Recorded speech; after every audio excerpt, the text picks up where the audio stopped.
This is Albania, an incredible country where east meets west, mountains meet the sea, and farm meets the table. Today we're diving into the making of Albania's locally sourced foods like olive oil, wines, and of course, raki. Can't get to Albania? No problem. I'm also taking you to New York City, which is the epicenter for those same traditional Albanian dishes in America. Join me and some local friends for the ultimate Albanian food tour in NYC. You guys have told me so many times Albania seems to have it all, and you're absolutely right, so let's kick things off at Turtle Farm, Albania to experience the best of Albania's hospitality and cooking. Let's go. I'm working with Ercan. We're developing this beautiful property, and if you guys don't know about Turtle Farm Albania, basically it's a place where you can experience, local life. You can see the tortoises. We have like 100 tortoises right here. You can come for lunch. You can go explore the vineyard, pick some fruit, feed the tortoises, have some raki, which we're having right now. Gazor, my friend, Gazor. I'm excited. Wow. Hey. Hey guys, it's really early. I mean, it's like 7:30 in the morning. We're having simple breakfast here. So we have all what we have now is from our garden. So we have like eggs from my chickens, butter from my cow, cheese from my cow, tomatoes and cucumber from my garden. Everything. Yeah. And this is what type of jam? Yeah, jam is a figs jam. So now it's the season of figs. Was like 2 weeks ago, and we make it a jam, a very nice, very tasty jam. So everything here is farm to table from the farm. I have also yogurt. Wow. That is like smooth. I mean, it's like silky actually.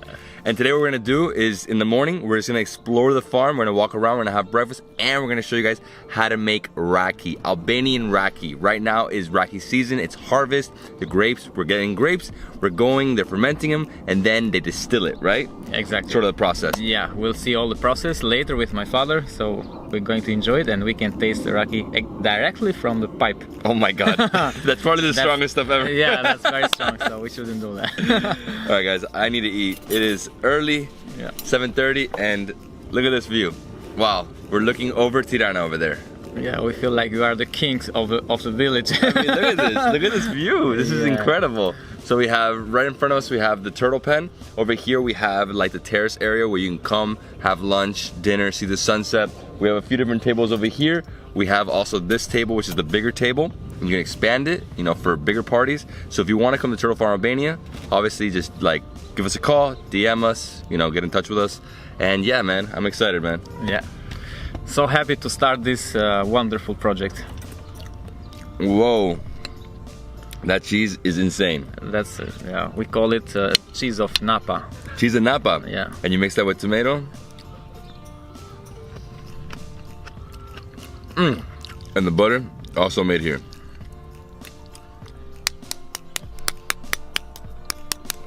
Love it. We don't offer breakfast yet. We only offer lunch and dinner at the moment. But in the future, we will have rooms on the property, so you'll be able to do this. The best thing of the village that you can take. So many people miss the village because most of people in Tirana, in my city, are living now in the city. But they're coming from a village, and they have forgotten about the life in the village. So now they have nostalgia for that time.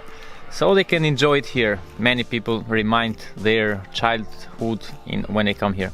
And by the way, that chicken, that egg was laid this morning, right? Yeah. Still a little hot? Oh, it's still a little hot. It's amazing. Some eggs. Make myself a little sandwich, right? Add some stuff. Perfect. This is my type of breakfast. Very simple. Vegetables and eggs and cheese. Oh wow, what a combination. It's unreal.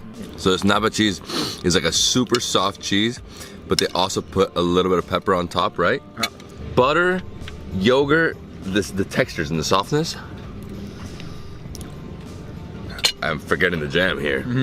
And I love fig. If you guys like figs, you'll love Albania, especially now, fig season, right? It's October already, so we're already out of season for all the summer. Now it's the pomegranate season. These are pomegranates, guys. Pomegranate season. So in Albania, you don't get things out of season. You shouldn't, because that's not farm to table. Oh, this raki is so smooth. I can't wait to show you guys how we make it. It is an amazing process. Wow. And we also sell it. So if you want, you can purchase a bottle. We don't have the label on this one, but it's the bottles that we provide, right? So how much is this? Raki, the best we have here, it's 700 lek, this bottle. Okay. And you see, so you can see the quality of the raki. From the bubbles. Yeah, from the bubbles. And right here we have pure yogurt from the cow. Wow. Super liquidy. Yogurt's the best thing to coat your stomach, especially if you're eating spicy food, you know? We produce wine, we produce raki, we produce olive oil, right? Olive oil, jam. Jam. We produce turtles. But you can't touch the turtles. No one can touch. We're not selling, we're not eating, we're not doing anything that. Those turtles are staying right there. And yeah, man, enjoyable, so enjoyable. Wow, this cheese, man. What is that? They're calling each other. That's the best part about the village. You always hear In that. the morning, so we don't need the alarm clock. We have the rooster. The rooster. That's how they used to do it, man. There was no alarm clock before. No, you have 5 at 6 at 7. every 2 seconds. Yeah. Let me show you the tortoises. Anybody awake? Woo! Look at this guy. Last little raki. Let's go tour the property. Woo! Let's go. So Turtle Farm, Albania is around 2.5 acres of land. Over here we have the seating area. Over here we have vines. This is vegetables. This is more turtle area, tortoise areas, like another enclosure we have. This is like for pure summer. So there's some shade over there because it's becoming winter. We have them there right now. And let's go to the property. Yeah, let's go to the property. We'll take some grapes and show you how to make all the process of raki. When you take the grapes, when you cut it, when you bring it up. So at the very bottom, we have vines. In the middle, we have this huge area that we're thinking we might develop it into an area for kids, you know, maybe like a park, something like that. So when people are eating, they can have their kids here, you know, playing. And over here we have more vines. And this is an olive grove. So this is actually his neighbor, which is his uncle. And it's full of olives. I mean, never ending olive trees here. Amazing. And is it season or and, not? Now we have started to making olive oil, but you know, this kind of olives needs still 1 or 2 weeks to be ready to harvest and then prepare the olive oil. Okay. So okay, now we'll take some grapes and show you how to make raki from the very beginning process until we take it from pipe. Amazing. Look at this. So we have the grapes, put it all into this bucket, and then we're gonna take it up there.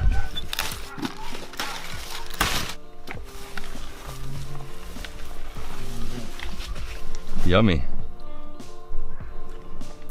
Mmm. So sweet. What grapes are these? We call it rush tavoline. It's like table grapes because we use this more for eating. It's real good. Mmm. So sweet. Delicious. Oh man. As soon as you bite, break the skin, pops. What do you guys call dolma again? Dolma. Dolma. Dolma, yeah. Grape leaves with rice inside. Amazing. So if you guys want some dolma, we can also provide that as well. Rice and meat inside the grape leaves. It's delicious. Yeah, it's full now. So the next step is we go up to the top and then we crush the grapes or squeeze the grapes with the machine. Yeah. So we use the machine for that and then we put it into those barrels. You let it sit, it ferments, and then later, 10 days later I think, right? 10 to 14 days. 10 to 14 days later, it's ready to go into, you know, the machine to distill. So here we have the different barrels, right? They're not, you know, wood, oak barrels. There's big plastic barrels, but this is where you leave the grapes fermenting. You leave them here 14 days. You can smell it, man. Wow, and this is the machine they use to crush the grapes. This is a simple way of people in the village. We do this kind of way. We are not typical winery to have all the electronic or specific materials to do the wine and raki, but this is very easy way, easy going. Put all here. We make sure it's in the middle so the grape, the juice will not go out. Okay. And let's start.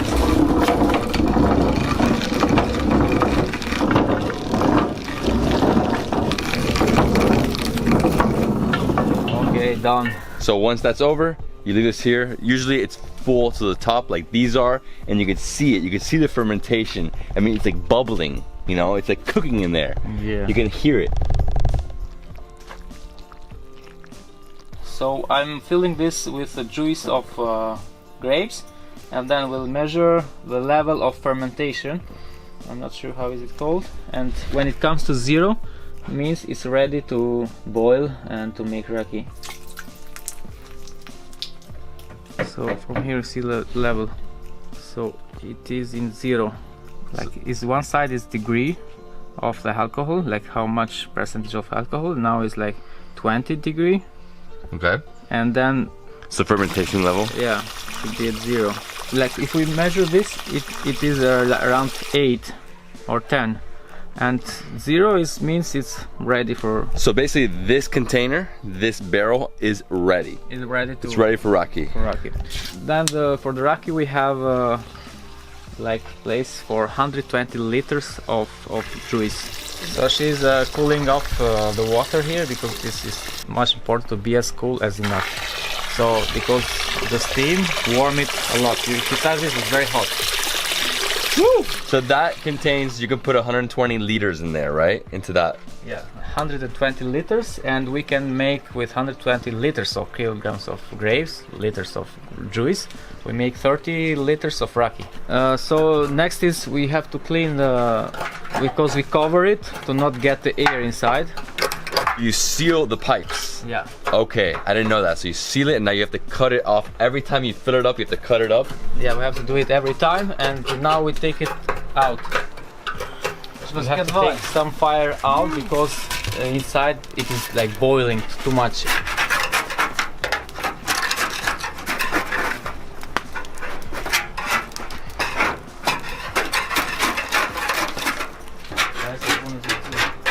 Alright, I've never seen this process ever. This is amazing. So you seal the pipes on top and you seal the cover. So you seal both. Now you're gonna open it. We're gonna throw all the fermented grapes in here, and then it starts boiling, and then it comes over here. But first we have to take it out, what is inside, because it has finished the process of raki. And then that's just garbage, right? Yeah, it's garbage. Take this out first. So that's like piping hot. Yeah. Like super hot. Super hot. Whoa.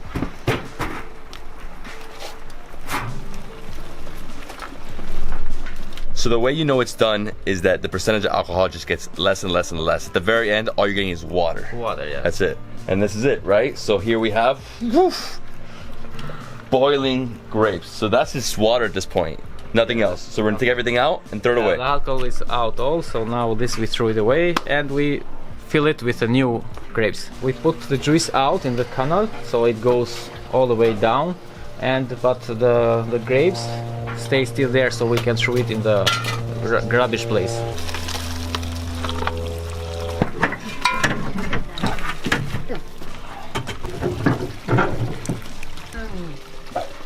Now we wash it and fill it again. Take out the grapes, wash it. It's still on fire. I don't even know how your mom's touching it with her bare hands. Crazy. Still really hot, but she's cleaning it out.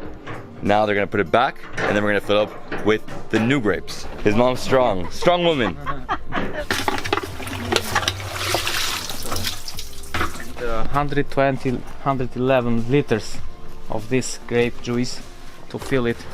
So basically they need 10, 11 buckets to fill it that much.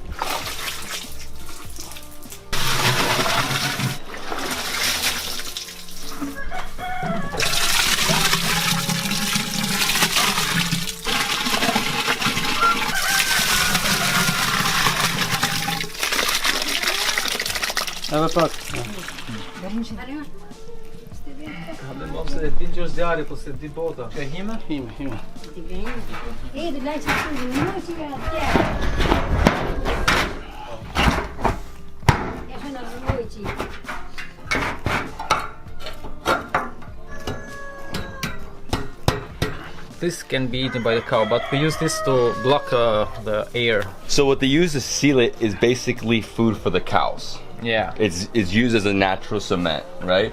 But just for a day, right? This is only for a day? Because when you have to refill it, that's it. Yeah, we prepare it in the moment. We just put that we call it hime, I don't know English. What is it called? And some water, and it becomes like a mushy. yeah.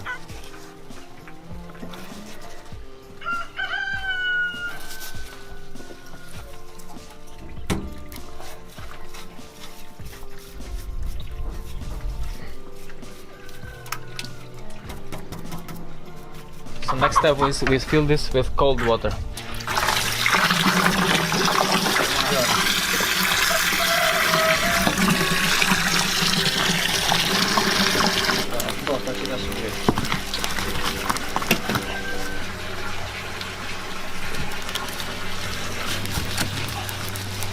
It already has some warm water inside, so he's like mixing the water because the cold is on top. So we make a big fire now, and the steam until the steam goes up, and in half an hour the first raki will come out. The grapes, the juice, everything boils.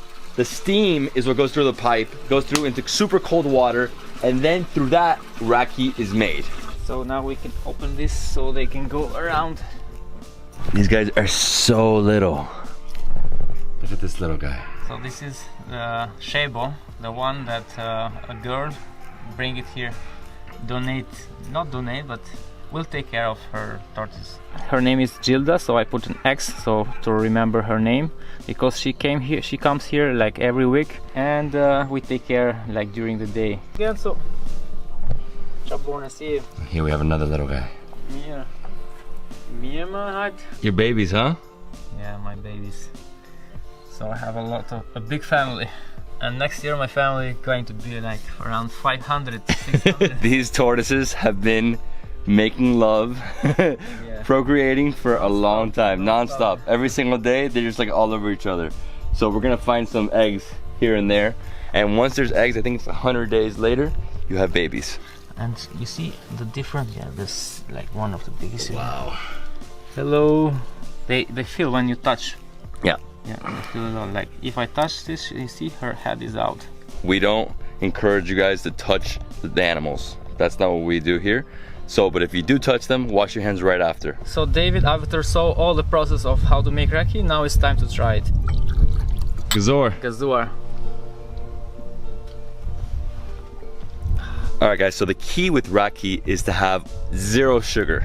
As little sugar as possible. If you don't put sugar, it's better, it's cleaner. Obviously you don't get as much raki, but it's better for you, and the next day you don't feel that headache. Woo! Super strong. I love it. Right here in the turtle farm. My friend. Alright guys, so that was the process of making Albanian raki right here at Turtle Farm, Albania. So what's the process again? Yeah, we harvest the grapes, then we press the grapes, and after that fermentation, distillation, and in the end is this magic. Gazor. Amazing, and this can only be seen in the month of September, October, harvest, obviously. Yeah. And that's it, they make enough that they have for the whole year. That's why you can find raki all year long. We saw how the raki is made. We had a few glasses this morning. I'm good with raki. We're gonna do this, then we're gonna see the turtles, the tortoises. We're gonna feed them. We're gonna throw some of them in some water, get them wet, and then we're gonna see how olive oil is made. And the way they do it here is that we go to a restaurant. So we get our olives from the olive grove over here to the right. We have olive trees, right? So we collect them here. Everybody collects from their house. Then they go to the restaurant and he presses them and makes olive oil. It's a factory, yeah. It's a factory, yeah. Factory of olive oil. So we'll fill some olives from the tree. We'll take some olives from the tree and we'll send them there, and maybe we can make today like 2 liters of olive oil. Perfect. Yeah. My friend, let's eat because the bees are coming to our food.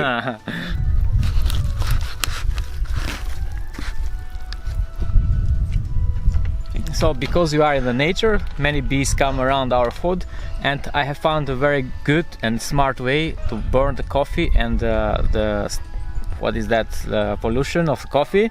It make the bees goes away, and the smell is very good. Village chicken, I'm just diving in. Look at this, amazing. Yeah. Cheers. Cheers. Oh my god. This is wowzer. So organic. And the skin, so crunchy. So your mom made this right now, right? Yeah, just made it. And this chicken comes from here. Yeah, we have many around. Like we can see left side, right side, many chickens. How many chickens do you guys have? A bunch, because you mean Around 120. 120? Yeah, and they do like a lot of eggs every day. You come to the farms, you get the freshest eggs. Every single day the chickens lay eggs. Yeah. That's what you eat. It's funny, like every day I eat like 3, 4, sometimes 5 eggs. Yeah. I'll tell you guys, I've had so much chicken in my lifetime, but village chicken like this always gets me. It tastes so just organic. As organic as you can get, no steroids, delicious. So this is what people eat when they come. But we also have vegetarian options, right? Nice rice. So if you guys don't know what frigessa is, it's basically like roasted peppers that have been broken down into like a puree. Yeah, it depends. We have many ways of doing it, but this my mother had made this with Wow. with the juice of the chicken after it boils it. Okay. And then corn flour. And you have, what you say, intestines here? Yeah, and the kidney of the chicken. Oh my god, the taste is amazing. It basically tastes like a mashed roasted pepper, but with a lot of oil. It's not so thick. It's more like soupish. Yeah. You know. Pairs really well with the rice, white rice. Also, if you can dip, get some bread, right? Get some bread. Just dip. Look at this. Look at all that. Lots of oil, right? Delicious. Oh, this one's amazing. With the chicken stock? Yeah. The best cheese. I know I say this a lot, but this cheese, dude, it's like burrata. It's like so soft, but at the same time, a little thicker than burrata. Burrata like explodes. I like it too much. I eat every day. Same. For me, the best thing to do with the salad is mix with the cheese. It like overflowed in my mouth. What's left? Chumastor. Shumistor. It's almost like flan. Same texture. It's sweet and creamy, Yeah. and a little thick. Not too. It's not like yogurt that like flows, you know, like it falls apart. Yeah, chumastor is another delicious dish I prefer when I have some dessert. It's like creme brulee, but without the burnt part on top. Oh yeah. That's exactly what it is. All right, my friend. So this is red wine. What grape is this? This is the Sheshi Z. So we can understand how much alcohol is from these lines going down. If too many means too much alcohol. If like this, it's about 12. Shashize? This is Sheshi Z, which is a very local grape, and I love my wine because you can love it. smell. You can smell it. It's fruity. A young wine. Yeah, young one. Very young wine. That's so good. So I guess the next step is we get some barrels, make a barrel room, and then we just start living and fermenting 1, 2, 3 years. We do the same thing with rakia. Oh, that is a great idea. We're gonna do that right over there. Barrel room. Yeah, here at Turtle Farm Albania, nothing going to be wasted, because if you don't eat all salad, we give some to our tortoises. They love salad. Usually we have a place here. They haven't finished the watermelon. Better to cut small pieces. Some like animals.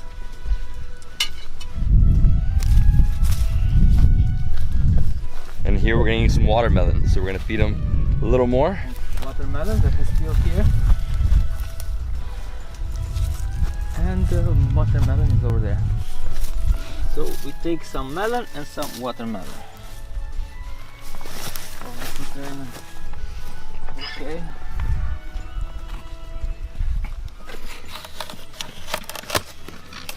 This is a very good melon. Huh? We can also eat by ourselves.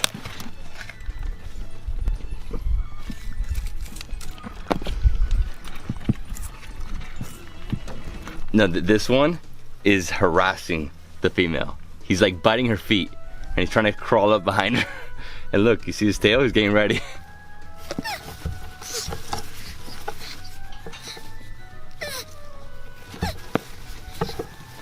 Here at Turtle Farm Albania, we have lots of different tortoise sizes. We have over 100 tortoises, from a quarter all the way up to like a 12-incher. That's sort of the max size for a Herman's tortoise. They live 50 years. And yeah, so here we have them all except the baby we have in here.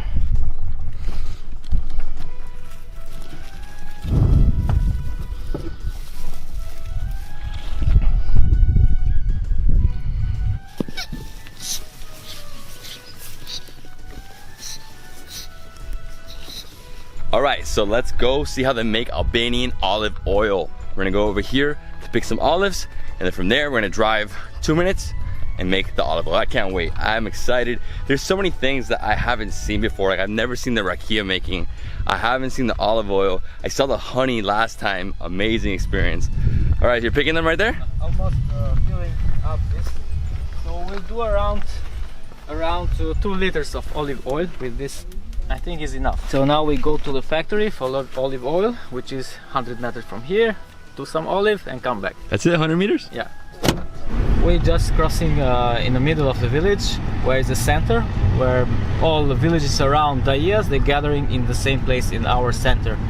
Then we are crossing, we crossed the school, the primary school of the village, and now we are going to... And there's a mosque. And the mosque, yeah, it's a new mosque. It's like 10 years old.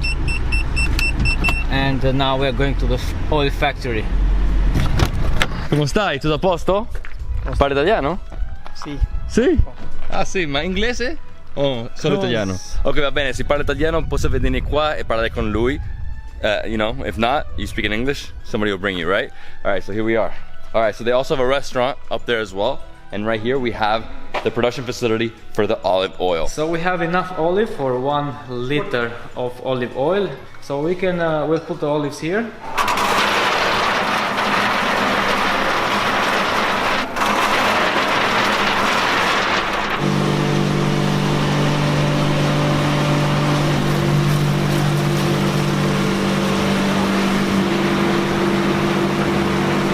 We are crushing the olives here. I was a little confused of what each machine does. Here's how it works. Over here, they cleans it. Then pressure, extraction, right? Extraction, and then here, filtration. Okay, so that's how it works. So out of here, when they get the olive oil, there is like excess from the old one. You know, to clean that. Look at that, amazing, amazing. We brought very little. Usually people come with like huge buckets.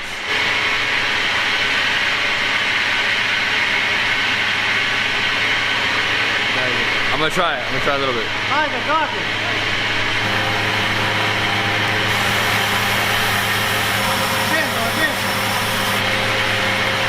Try it straight from the source. Here we go. Extra virgin, extra virgin. Buono buono. Il migliore di Albania. So that's the process. Cleaning, pressing, extraction, filtration. Once this is done, once he finishes all of it, then we're gonna pour it from right here straight into the bottles, take it home, and eat.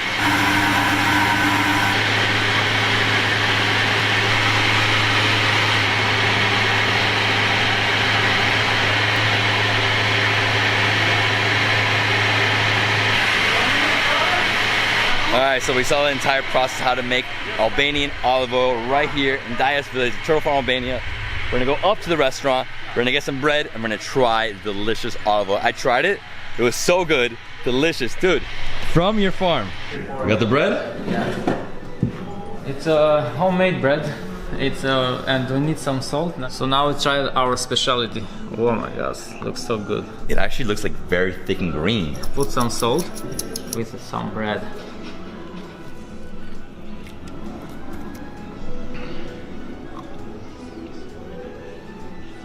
So good? So good. All right, guys, here we go. Let's try this amazing olive oil from Turtle Farm, Albania.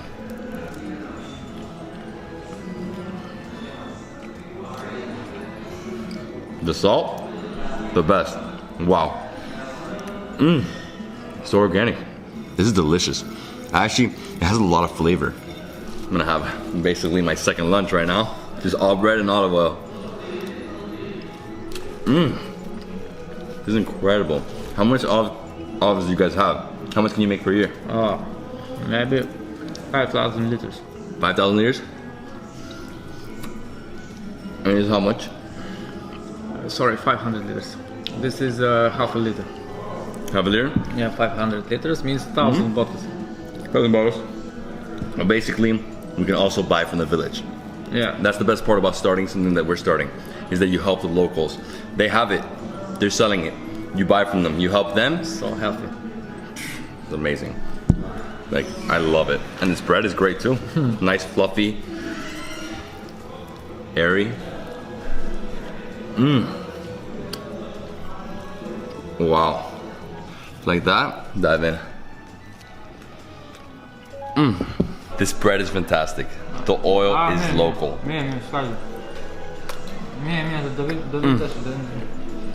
I actually love this restaurant. You can see inside, it's so different because you have all the plants, but you have areas like between, like spaces. So everything is like free flowing, very high roofs. Over here we have a terrace, lots of people eating.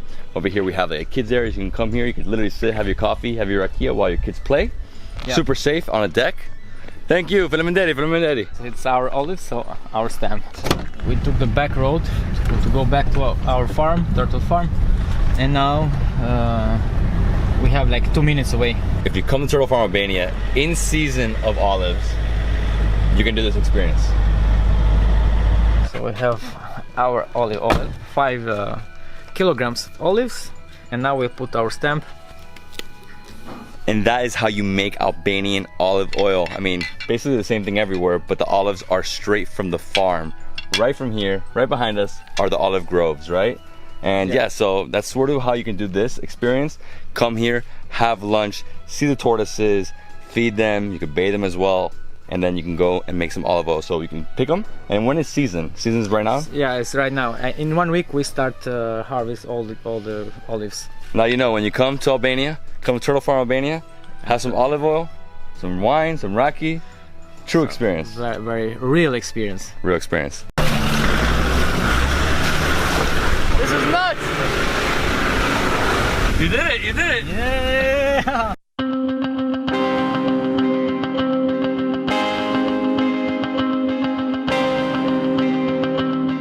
Good afternoon, everyone. This is David Hoffman from David's Been here with my boy Erjan at Turtle Farm, Albania. Today I'm going to show you our off-road tour. Basically, we're going to go off into the back roads of villages. Yeah, it's a road only for domestic animals, but we are going to use our off-road cars to explore this. It looks like a jungle. You'll feel it. We'll cross a river, and it will be amazing. A very amazing experience. So we offer this. It's usually like a 3-hour tour, 2 hours, 3 hours. We're going to do only an hour right now because we want to make it back for sunset, and I want to off-roading. So we're just going to make a right somewhere and go down a road. Yeah, we'll just jump from some hills. Yeah, so prepare your seatbelt, fasten your seatbelt, and let's go. So this is a road that nobody did before. It's a road for, as I mentioned, to the dog and travel. It's a road only for animals, and we are going to explore with a car. Leave from the village of Burek, and this is a short. Like the tree fell, they cut it, and they left it here. We can't get through. Clean the road, so now it's empty. This is basically a natural border for this guy's property. Thank God we have an off-road vehicle. This is amazing. Look at this super tight road, and now it's like, oh my God, it's so muddy. We're good here? We're not gonna get stuck? We are good. Taking the car in this crazy road. Oh man, look at this. Woo, a river. We're gonna get stuck? 4 at 4. Yeah. Oh! Oh! Don't get stuck! Oh my God!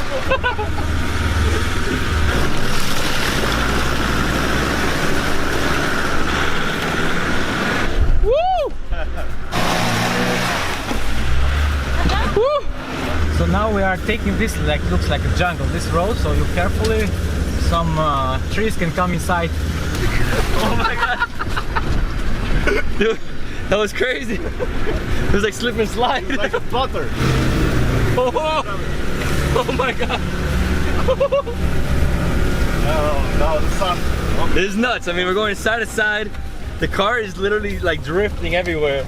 It's super wet. I mean, yesterday it rained, obviously, because this is extremely wet.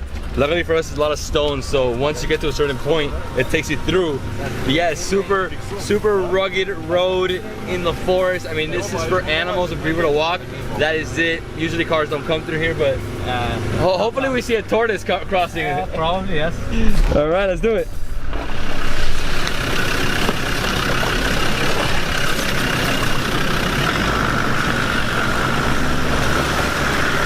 Go, go, go, go. Go, go, go. You guys enjoying it? It's crazy, right? It's amazing. It's crazy. I didn't think we're making it up that last one. I think we're gonna have to go the long way. Yeah? Yeah.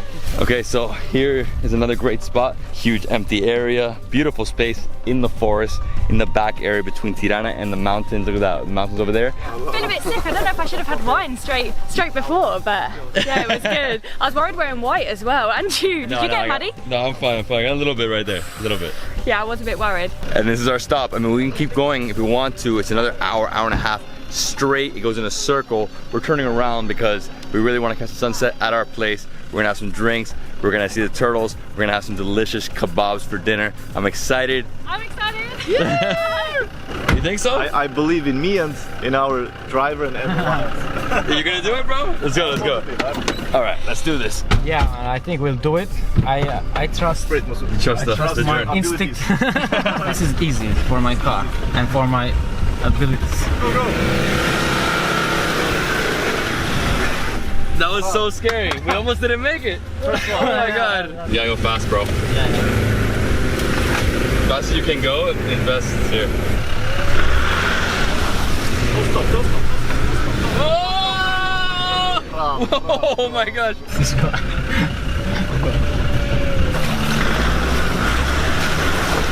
is nuts. Nice. You did it, you did it. Yeah. I was scared for a minute there. Hello. I did it in 5 places. Yeah. We made it back. Yeah, we made it. You're alive. Yo, my London, my Londoner. All right, so we are back here at Turtle Farm, Albania, with my boy, the real owner, Cininale. Tutto posto? This is a new wine. It's just so you have this. You try this, is same, but you have also the white one. It's also new, very good. So you can smell the flavor of grapes. Cheers. Gazor. Now you guys have been here long enough to know. Come on. We've had enough to drink in Albania not to know it's gazor, and gazor every 2 minutes. Taste it and tell me that does not taste like a cider. Yeah, it does. Oh, doesn't it? Wow. It's like really, really fruity and citrusy, isn't it? You can taste how. It's really nice. Very nice. Yeah. It's not like that supermarket. I would say it's similar to like a saison, like a beer. Yeah, in terms of like how it tastes. But also like cider, you know, very fruity, sugar. Yeah. Yeah. So this needs one more filtration, and then just sit for a little while. It's like a cider wine combined, I suppose. This guy made rosé. He mixed red and white. Different kind. Gazor, cheers, my friend. Very nice. It's like almost like a sour Belgian ale, so it needs a little more frustration. All right, my friends, we're taking you to see where they make the raki. Distilled Your grapes. favourite place. My right? my favorite place. I think I want one in my back garden. I think I'll be sorted for alcohol for life if I had this set up. That is so cool. But I can't believe you can't sleep for it, you know? That month you've got to get it done, right? Yeah. You've got to get it out, so you've got to be productive. It will be worth it when you get, how many thousand litres did you say? 15. 15,000 litres. Here, the way it works is once this is ready, let it sit for a few days, because this is like, straight from here, it's too strong. Yeah. And we use no sugar, by the way. So it's pure. Okay. Wow. It's like the best, because they add sugar usually to make more, and it's stronger. It's just too tough. Yeah. Right. I don't like it. Like the pure, you never have a headache. It's a little bit softer, right? Softer, yeah. We do this olive oil, the best. We tried like with bread, with salt. This is the most favorite for Albanians. Yeah. Bread, salt and olive oil. Still needs 1 or 2 weeks. It comes from their own olive trees, which is insane. You harvested it today. Yeah, today. This is today's batch. They picked all the olives, took them to the factory, they pressed it, and this is what it's come out with. I've never seen olive oil this colour before, but I get to try it. How exciting is that? Oh, and the bread is warm. Oh my god, it's so flavoursome. It's not like extra virgin olive oil at home. Honestly, that's insane. Yeah. It literally is the color of olive. Filtered down to like mass produce it like you get in. Yeah, because extra virgin olive oil is normally yellow, isn't it? It's not that, yeah. And this is unreal. I'm gonna eat this all day. So this helps the fire. Okay. Fire it up easier. Chofte. Kofta, chofte, cevapi. It's everything, bro. You know what it is? Is that in each country, because the language changes, that's it. So, chofte. Yeah, chofte. It sounds the same like cevapcic, but It's so juicy. It's freaking delicious. Wow. Actually, it's veal. Veal all day. So we made it here to Opa, and here we have it, the gyros. But souvlaki here, pita bread. And so this is a souvlaki. Basically, it's the gyro, right? The gyro. Yeah. The stick. So what we have chicken, we have lamb. We have chicken and pork. Chicken and pork, okay. And then right here we have all the ingredients you can add on top. So how it works, he gets the bread, he cuts, your meat, then he comes in here and he adds whatever you want. They have lots of different things. But the most favorite, actually, I heard it nowadays, is souvlaki with sauce. With sauce? Souvlaki and sauce, we call it. Which one's that? Because there's so many. Is this one. These are all different? All these are different? Yeah, all different. All different, huh? Any spicy ones? Spicy? No? Spicy is different? Yeah. All right, let's go in the back. Mask on. yeah.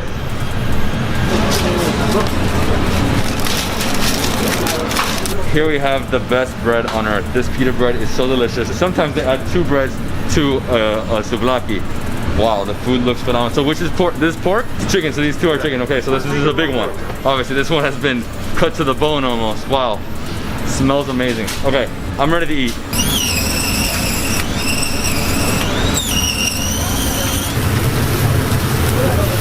So what I was telling you before, that is something special from Opa. You cannot find it in another shop. You can just find it in Opa shops. There's the chicken with fries with chicken, and you will try it and you will believe me. It's kachkaval cheese, put it in the lead and fried in the fry. These are like the chashkava fried cheese fingers, right? So you just dip. Oh my god. Bro, it's heaven right now. Heaven. De sumerito pequeño. Yeah, you want it white or red? Red. Red. Yeah. Are you gonna have some, Arda? You're gonna eat later? It's nice, it's crispy, it's thick, a little doughy. Whatever. Yellow. Alright, so we have the fries, and this has chicken. The amazing fries with chicken. Our flavors with ketchup, there's mustard, there's lettuce. What else is in here? Chicken. So saucy, so saucy. I'm having first my favorite souvlaki. Souvlaki with sauce. Gazor, my friend. Cheers. Zor. Gazor. Oh wow, that's a good wine. So this is it, the souvlaki. So mine's with pork. We have some, I think they put the spicy one, right, for me? Okay, so it's like a spicy, cheesy yogurt. I don't think it's yogurt, I think it's like over, it's like cheese. It's like chunks. So filling, so satisfying. Crunchy, got the onion. Man, this is spicy. It wasn't kidding, it's spicy. The ultimate here. If there is bread, you should have butter or cheese. Cheese every single time, right? Every single time. Everything. And bread too. Wow. One more, guys. Cheers. What a way to come back. Yeah, I know, it's crazy, it's crazy. Thank you. Parlamentary. Thank you so much. Thanks, guys. Thank you guys all. Thank you for sure. Thank you. For sure. Yeah, we cannot sleep without the beer. It's like Albanians welcome foreigners like with alcohol drink. Every time. There is a place? Where's the place? Alright, so this place is called Duff. This beer actually originated in The Simpsons, and then many different, companies built the brand up in different countries. A lot of legal disputes, but this is the one here in Tirana. And yeah, so we're gonna have 2 or 3 different beers. I'm gonna try the Duff. I'm gonna try the Duff and the Chimney. I try the chimney, so Nancy will try the fucking Steiner, I guess. Yeah. Okay. And let's compete with each other. Which is the best? I want dark as possible, or at least that one. It's more milky, like cloudy. Yeah, that's mine. That's yours? Yeah. No, that's what I want. Hey. Wine. Gazor, Gazor. Cheers. Gazor. Gazor. Gazor. Good? Very nice. Mine's a whole garden, so it's from Belgium. Oh, I love this. Sour? No, not sour. Just it's like a thick Belgium. I like Belgium because the taste, you know it's Belgium. Surprise, surprise. We're drinking for free? Dude, guys, thank you so much. Gazor, Gazor. Gazor, Gazor, Gazor, Gazor. Gazor, Gazor. Go, go, go, go, go. It's nice. It's nice, like. Oh, it's amazing. That's limoncello. That is limoncello. That was our night. We did it, we did it. Now we're driving over his village, Dayas. Dayas at Nano Bio Food. They have a very cozy hotel. No, it's very luxury, I have to say. And yeah, Nano Bio Food is amazing. But yeah, so it's about a 20-minute drive, 25-minute drive from here, straight. South. We're going to Ercan's place, Turtle Farm, Albania, to have some raki and a little bonfire. Yeah, that would be amazing. I will enjoy it. And that's it, guys. We are here at Turtle Farm, Albania. So we'll stop here at the bar of the village for raki. So it's a very different story, huh? Yeah. The bar. Bar of the village. Dude, are you providing to them yet? Oh, you should. Yeah, yeah, that's the bar of the village. Yeah, right. He's like, no. This is the bar. This is the bar. Ready? You remember him? Yeah. He's the waiter at Vima Hotel in Himara. Yes, yes, yes, yes, yes. How are you?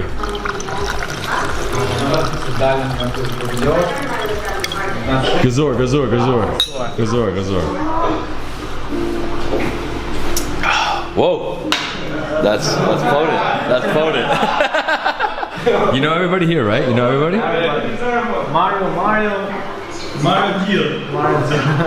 is amazing.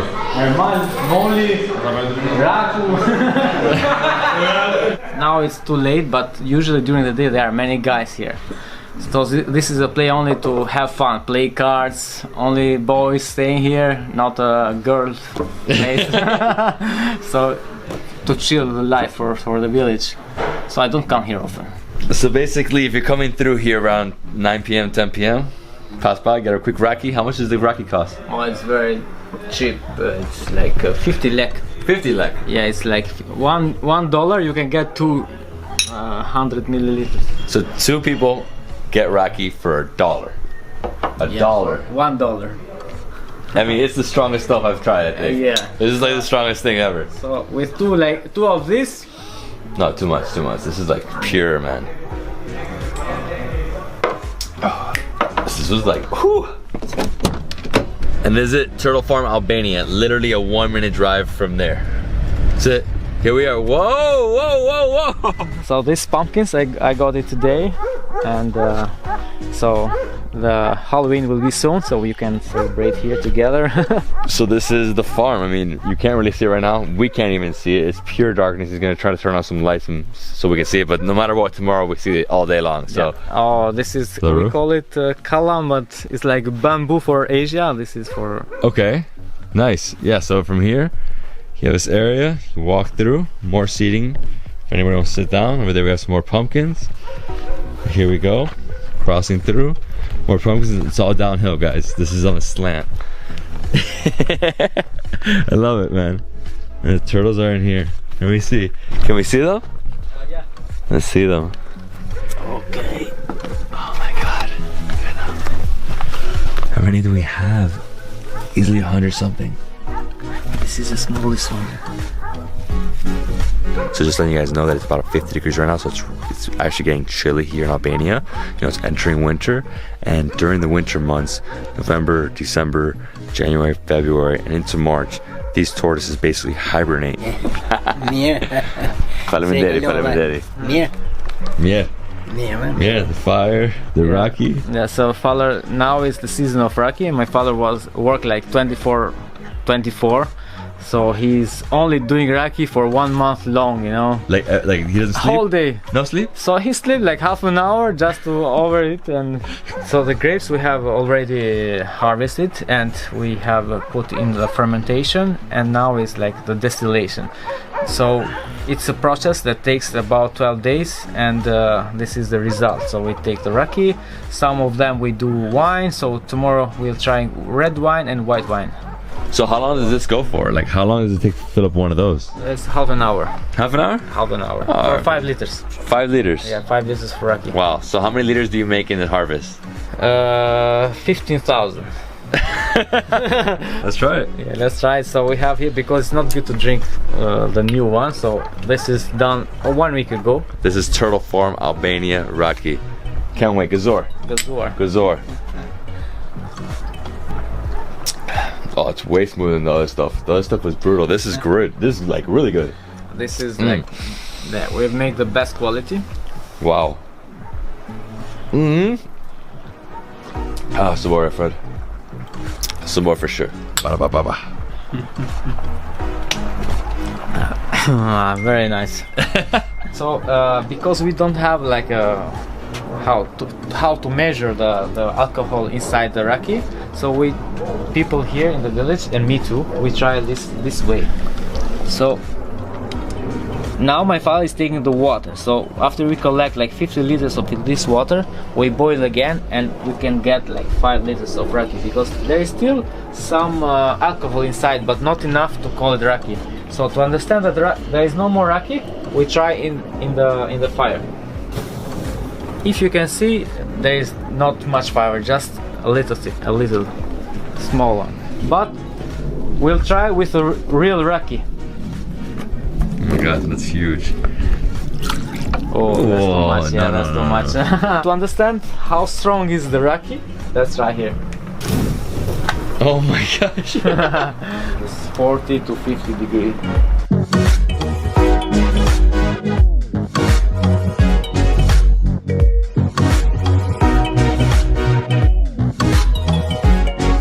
Welcome. I'm back. Yeah. Sabona, Sabona. 12 rooms, super classy hotel. Wow, I like this. So you have like a bigger and with a view. And this is my room, guys. Amazing. 2 huge. I'm pretty sure they're both kings because they're ginormous beds. Ginormous. This one or this one, which am I choosing? I don't know. Bathroom, perfect, simple, clean. I like it. And over here we have like a little vanity section, right? And over here we have the balcony. Amazing. So I actually was in there and I went over there and I saw it all. This is so beautiful. Albania in America. I love it. It's me. Hey, nice to meet you finally. So this is more like, you know, a really chill spot. Come here, relax, have some burek, have some yogurt. We're gonna go in the back right now and see them making burek. Yo! Yo, David, what's up, man? Ready to go. But this one, it has a double layer. So you did the dough, then you added all the spinach, you closed it, and then you put it into another one and added more spinach. Yeah, I try to do as much layers as possible. We make it thin, you know. So multiple layer layers. after layer, thin, like try to go as a paper, thin as a paper and stuff. And this one's just like this, is round. The other one's gonna be more like a roll style. Okay, so now that the burek is ready, we put it in the oven, we wait 15 minutes, and then we eat. Okay, so Nick, what do we have here? All right, this is 3 different kinds of burek. We have cheese, like white cheese or feta cheese with what's called cheese. It's like similar to ricotta, but it's a little ripened. This is with meat. It's ground beef and onions. Probably a lot of black pepper in there too. Really amazing. Good. And then the last one is gonna be spinach and leek, and there's a little cheese in there. Perfect. And if you want, they probably have Nutella one as well. Yeah? So they also have dessert if you want that, but we're going super savory today. Yes. I think we have to start off with cheese, right? Let's do it. Okay, so just grab one of these. Beautiful, look at that cheese. Cheers. Cheers. Wow. Oh, the layers, so crumbly. Like crispy and soft at the same time, right? Exactly. Oh, so good. And the best thing about this is you can eat it whenever you want throughout the day. you know, for me, it's more like a breakfast item. Yeah. But if you want to, midday For me, snack. breakfast, lunch, and dinner. Same day. You can work for 24 hours. Also, we got this yogurt drink Okay. called Iron. It's just like just regular yogurt, fermented milk, water. Exactly. So this is the perfect pairing, right? Oh yeah, super savory, Yeah. a little salty. A little bitter, right? Yeah, that bitterness helps cut through the grease of the burek. Exactly. So it Yeah. also works as a palate cleanser, right? Oh, this is amazing. Incredible. I love this. Incredible. Okay, so which one you want to go to next? Let's get at the meat. Yeah. The meat? So this is the meat, right? This one's the meat. Yeah. Cheers, bro. Cheers. Oh yeah. Wow. These guys are not stingy with the filling. Exactly, because sometimes Love that. it's like just layers and layers and layers and nothing, Yeah. no filling. It's crazy. Yeah. Oh, this is perfect. And it comes off obviously like this, the rolled one, and then you have the other one that's more like a pie. Yeah. Right? Yeah. The other one's sort of like flat, all the layers on top of each other, cut into slices. Yeah, they kind of slice like a pizza, right? Yeah. Just like this. Just like that. Wow. Oh, you haven't finished yours yet? What's your favorite of these? Oh man, that's like a Sophie's choice, right? So I'm like, I think on a usual day I'm a leek guy. Okay. You know, that savory, sweet onion flavor, but the meat works as well. Yeah, the meat's amazing. I mean, the minced meat, you have like a little bit of spices in there. Yes, exactly. That So peppery, good. it's really good. And the onions are like caramelized and melted. Oh, wow. What a good food. What a good food. I know. Comfort food. And this is the leek one, right? That one's the spinach. Then we'll go That with one's the leek. Yeah. So good. The first time I tried Burek was when I went to Bosnia, but there it's always like meat, right? It's Yeah. meat pies, not really spinach and cheese. But in Albania and Kosovo, you have the variation, and then obviously you could add other things, right? Yeah. Yeah, in Bosnia, Burek is only with meat, and they have other names for like every different type, type, and they get really offended if you call a burek with leeks, if you call that burek, they get super offended. But for us Albanians, it's all burek. So it's all Burek for you guys. Obviously, other countries, it's a little different than names. Yeah, we have names as well, but if you say to somebody burek with leeks, they know what you're talking about. Yeah, and this is all obviously an influence from the Ottoman, right? Yeah, you know, it's kind of interesting because if you look back, there's actually a food in ancient Rome called placenta cake. Placenta basically meaning like a disc. That's the word for disc. And it was like layers and layers of dough, and in between the dough was honey and cheese. Oh, that sounds amazing. It sounds amazing, but actually I think it's actually one of the precursors to what we eat now is burek or pita or all the savory pies that you eat in the Balkans. It actually might be an indigenous food eaten since like ancient Roman times. Incredible. As well as something else which I'm not sure if we'll have later today, but it's called fli, which you might have had in Kosovo or pita klinit. Yeah, lots of layers again, as well. lots of layers. Dairy. Yes, Lots with dairy. of dairy. And so that's actually a food that goes back to ancient Rome. Wow, incredible. The history there is insane. Yeah. And I think, like, because you were saying honey and cheese, this one paired with some Albanian honey. Incredible. And this, by the way, the leek, So delicious. good. This is the best one for me right now. So sweet and savory at the same time. It's a perfect blend. Yep. Oh.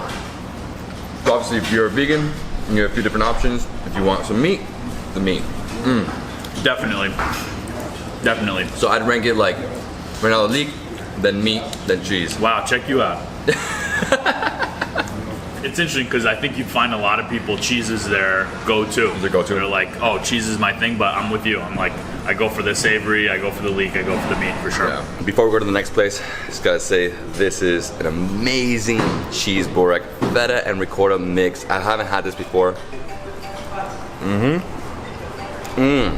Crumbly cheese, nice layers. Nick, My man, David, thank you so much. thank you. So next we're going to Chakor, another Albanian restaurant. so this is my first time in the Bronx, and this is what I came to, you know, amazing. So Italian neighborhood, Little Italy, love the architecture here. So the brick buildings, really old school, right? So everything here is from 60s, 70s? So the 60s and 70s is when the Albanians started moving into this neighborhood. It was already like a really established Italian neighborhood by then. Oh, hello, David. Pleasure. Where's the raki? Where's the raki? We got it inside. We're doing it. We're gonna give you some traditional Albanian food and some traditional Italian food as well. because we're an Italian-Albanian restaurant. Okay, so I visited Stone Castle when I was in Kosovo. Amazing winery, huge, the biggest, right? Yep. And they make some good raki. Delicious raki. Cheers. Delicious. Gazur. Gazur. Rich mir.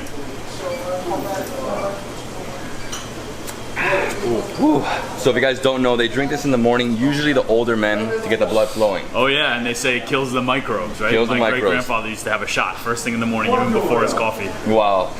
I mean, it gives you wings, dude. That's right. Cheers, one more Cheers. time. Gazor, Gazor. Ooh, it's been a while. It is nice. I love raki. Oh, such a good drink. So good. All right, let's eat. Here we go. We have, I think, a dozen different dishes. Yes. We got a few Italian dishes, but majority of it is Albanian, right? Yes. Yeah. So I think what we should do is just probably get some of this, get a ciabattari, and that's it, right? Let's do it. So a little bread, little ciabatta. Mm-hmm. So you can just open it up. Just gonna open it up. I mean, just gonna grab one, right? Yeah. I did it a little bad here, but it's all good. Cheers. Mm-hmm. That's the stuff, right? That is so good. Mmm. I love the smokiness in here too. Smoky, salty, spicy. There's like a little onion garlic situation going on. Mmm. Incredible. Incredible. And with the bread. Mm-hmm. So usually you'll open this up and you'll stuff it. Yeah. Right, so that's not ciabattari, that's a mixed grill. So ciabattari, it's an actual store that sells ciabatta. Little kaimak. No kaimak, okay. You put it in? Little kaimak with the ciabatta. Okay. Looks good. I guess I'll do the same. Oh. There you go. Bofmia. That's what we say in Albania. Bofmia means may it do you well. May you do exactly. May it do you well. May it do you well? Yeah. Man, the pairing with this with the So saltiness. good, right? Yeah. And the kaimak has got that funk because it's cultured. Mm-hmm. It's almost like blue cheese Almost flavor, like blue cheese, right? yeah. Oh, it's so Smelly, good. That's great. Yeah, exactly. I love this. And then like, you know, the pairings make sense, right? So you got like roasted vegetables, but also these are pickled peppers. Okay. So these are some Borka peppers that are boiled in a mixture of vinegar and oil and water.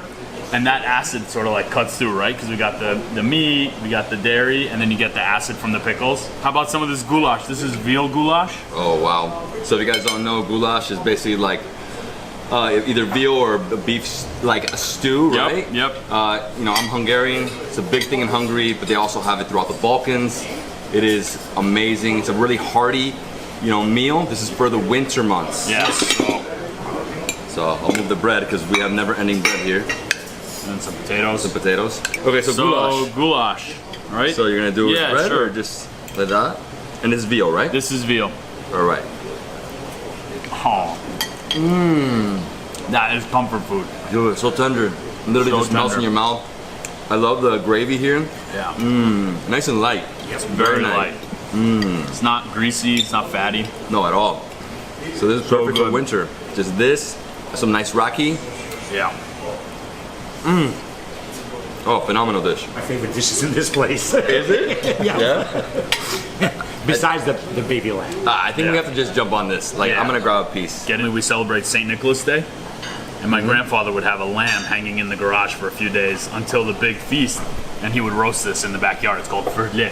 Verlik. Verlik, yeah. Hand to face, right? Hand to face. Hand to face. Grab a No, piece. yeah, you can use your fork. Yeah. We're civilized. You can see how it just falls. Look at that, how it just falls Dude, apart. it like melts. Oh, the skin's the best. Parts, and it's crispy, but it's still moist. It's not dry. That's the trick to making verlik, as he knows. Oh wow, look at this. Best part of the roast lamb is you can see the rib is the best because it's got like the connective tissue between the bones, right? All the cartilage, and it just slides off. And I know it looks like there's not a lot of meat in there, but look at that bite. Wow. That's the stuff, right? Ah. It's so good. I forgot. Oh my God. Look at you. And the best part about this, if you have a hangover, he like cuts it. You know? Because the oils, right? Yeah. Cheers, bro. Cheers. Stone Castle wine. Oh, what an amazing cab, huh? Delicious.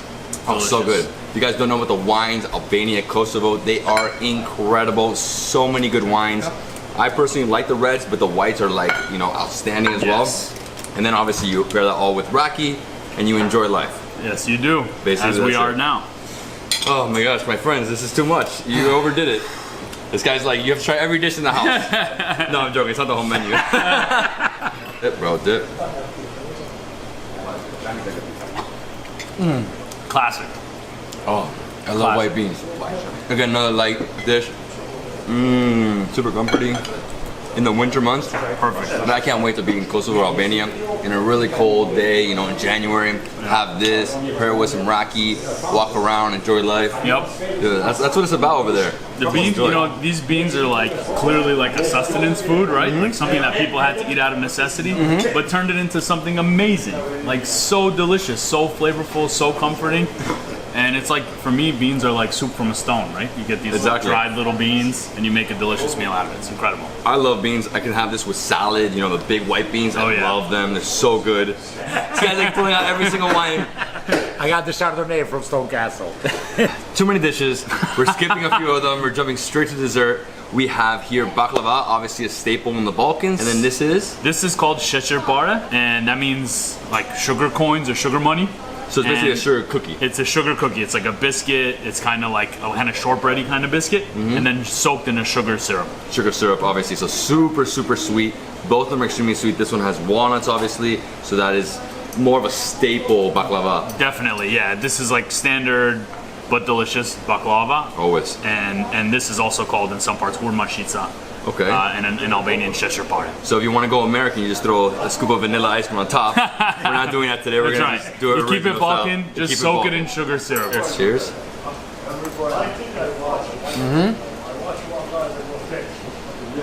Nice and moist. Definitely has a sugar syrup.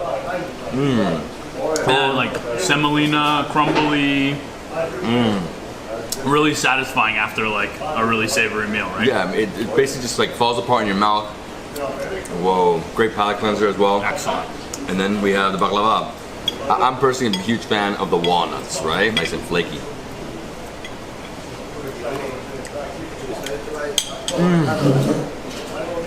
Staple. This is one of my favorite desserts on the planet. See, I'm not a sweet tooth guy, but this is the best. But when you go for it, you go real sweet. I go real sweet. I pay for it later. Cheers to this incredible restaurant. Cheers. Chakor. Chakor. Chakor. Hey, cheers, cheers. Cheers, guys. Cheers. Gzor. Gzor all day. Faleminderit, thank you for coming. Faleminderit. Wow. And thank you. Ciao, ti vediamo. Ciao. Faleminderit. Thank you. Ciao, grazie. Ciao, David. Ciao, I'll see you soon, okay? Of course. All right, so we're going to the next place, but Nick has to leave us. Nick, thank you so much, dude. Thanks, David. I appreciate it. Good hanging out with you. Thanks for enjoying our food and for being in the Bronx. Next time I come, I'm going to your house and you're gonna make me some burek? Oh yeah. For sure? Yes. All right, awesome. So follow him, Instagram, all day. All right, take it easy, David. Thank you, bro, thank you. This is the real Little Italy, not the one in Mulberry Street. This is the real Little Italy, and it's a Italian, Albanian, and South American neighborhood. But the Italian part of it is still authentic. It's old-time Italians, old-timers that still speak different dialects, Napolitano, Calabrese, Siciliano.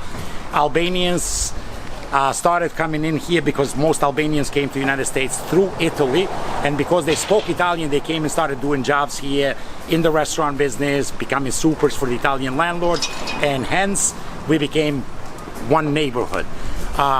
It's a very safe neighborhood, even though it's in the Bronx.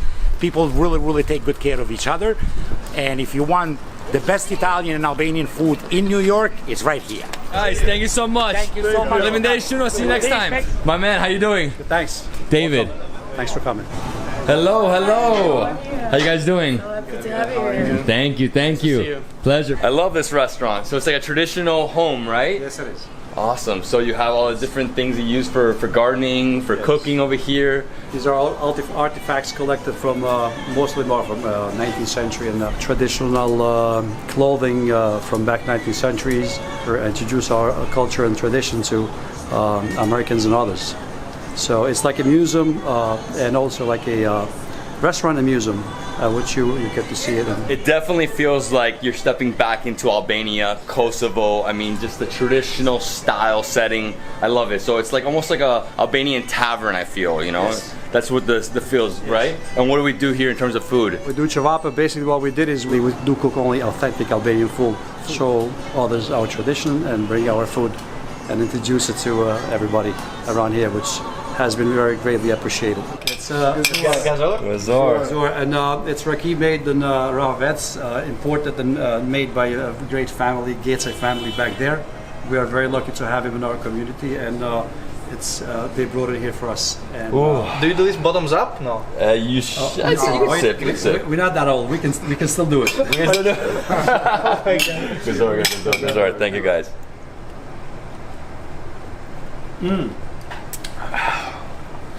It's so good. Oh my god. It's nice though. It's nice, yes, but this is how you're supposed to do it. You know, early morning, a little bit of this, keep going, right?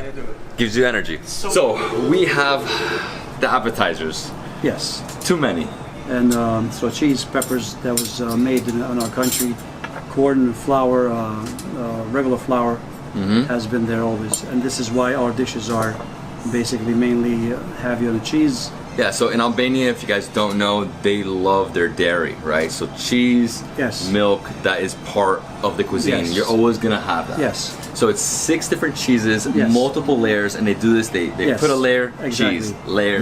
Very thin layers of a dough put down with a spoon. It takes a lot of time. The first time I tried Fli was in Kukës. Kukës, yes. Kukës, yeah. So that was like, it's a border town with Kosovo. I mean, from there to prison, I think it's like 25 minutes. 25 minutes, really exactly. Close. Yes, very close. But this was like the ultimate. You know, I thought Burek was good. This is way better. This is... so do we try one of these? So this is like a mini Burek, right? This is called mantilla. Mantilla? Yes, mantilla. It's 5 different layers of the dough. And after that, right, there's a veal meat in there. A lot of our dishes, the taste that you're going to get from different vegetables combined together on different level. There's a lot of products that now exist, but back then they didn't exist. This is like the ultimate bite. It's an amazing bite, right? It's an amazing bite. It's doughy, it's full, a little crispy on the outside. It's like perfect. But you know what? Forgive me. There's like 18 layers here. Crazy. It's many. So 6 cheeses here? Yes. Melt together. So basically you put dough, and between each layer of dough, you put down a layer of cheese. Very small portion. It's filling. I mean, this is something that, like, obviously if you're gonna go work in the field, you have this in the morning to get with you, right? Yes. You can eat it right there. That was the idea. That was the idea back then. Yes. This is next level. It's good. Who's? Yeah. On par with Kukës. Yes. Wow, and so there's herbs in here as well, right? Yes. A little bit of our herbs. So basically, as we were talking earlier, back in the park, we didn't have a luxury of making fancy dishes, and corn was something that was that we grew back there, and so we had to become creative with what we had back then. And this is one of our dishes. It's called lechenik. It's made as well with some cheeses in there, some Albanian ingredients. And it's like a sour cream on top, right? It's like it's called kaimak. Yes, it's kaimak. Obviously, it's kaimak. Yes, come on. You've had it before, right? And over here with the ayvar, which I love. Yes. This I would mix it with everything. Yes, and you do actually with the cornbread. It's absolutely. Oh, it is. Very, very delicious. Yes. It's a red pepper paste.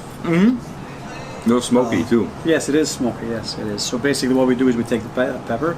First, we put it on the fire. We burn them a little bit, and after that, they go into a container. They get smashed. It's a long process. And after that, they go back into the fire and container, and they get like cooked for hours. Cooked for hours. For hours. Wow. I mean, this is the best paste on the planet, right? It is. Yeah, no, it is. It is. So like this pairs well with everything. Yes. You can have it with some peppers, some cheese, or you could just go in and grab some, right? Yep. It's amazing. It's amazing. Yeah. Oh my gosh. I would eat this like this. Yes, and this. I have one of the cooks in here. He takes pride of this. So next up, I'm gonna grab some of this beautiful bread, open it up like that. Oh, okay, wow. The creaminess mixed with the bread.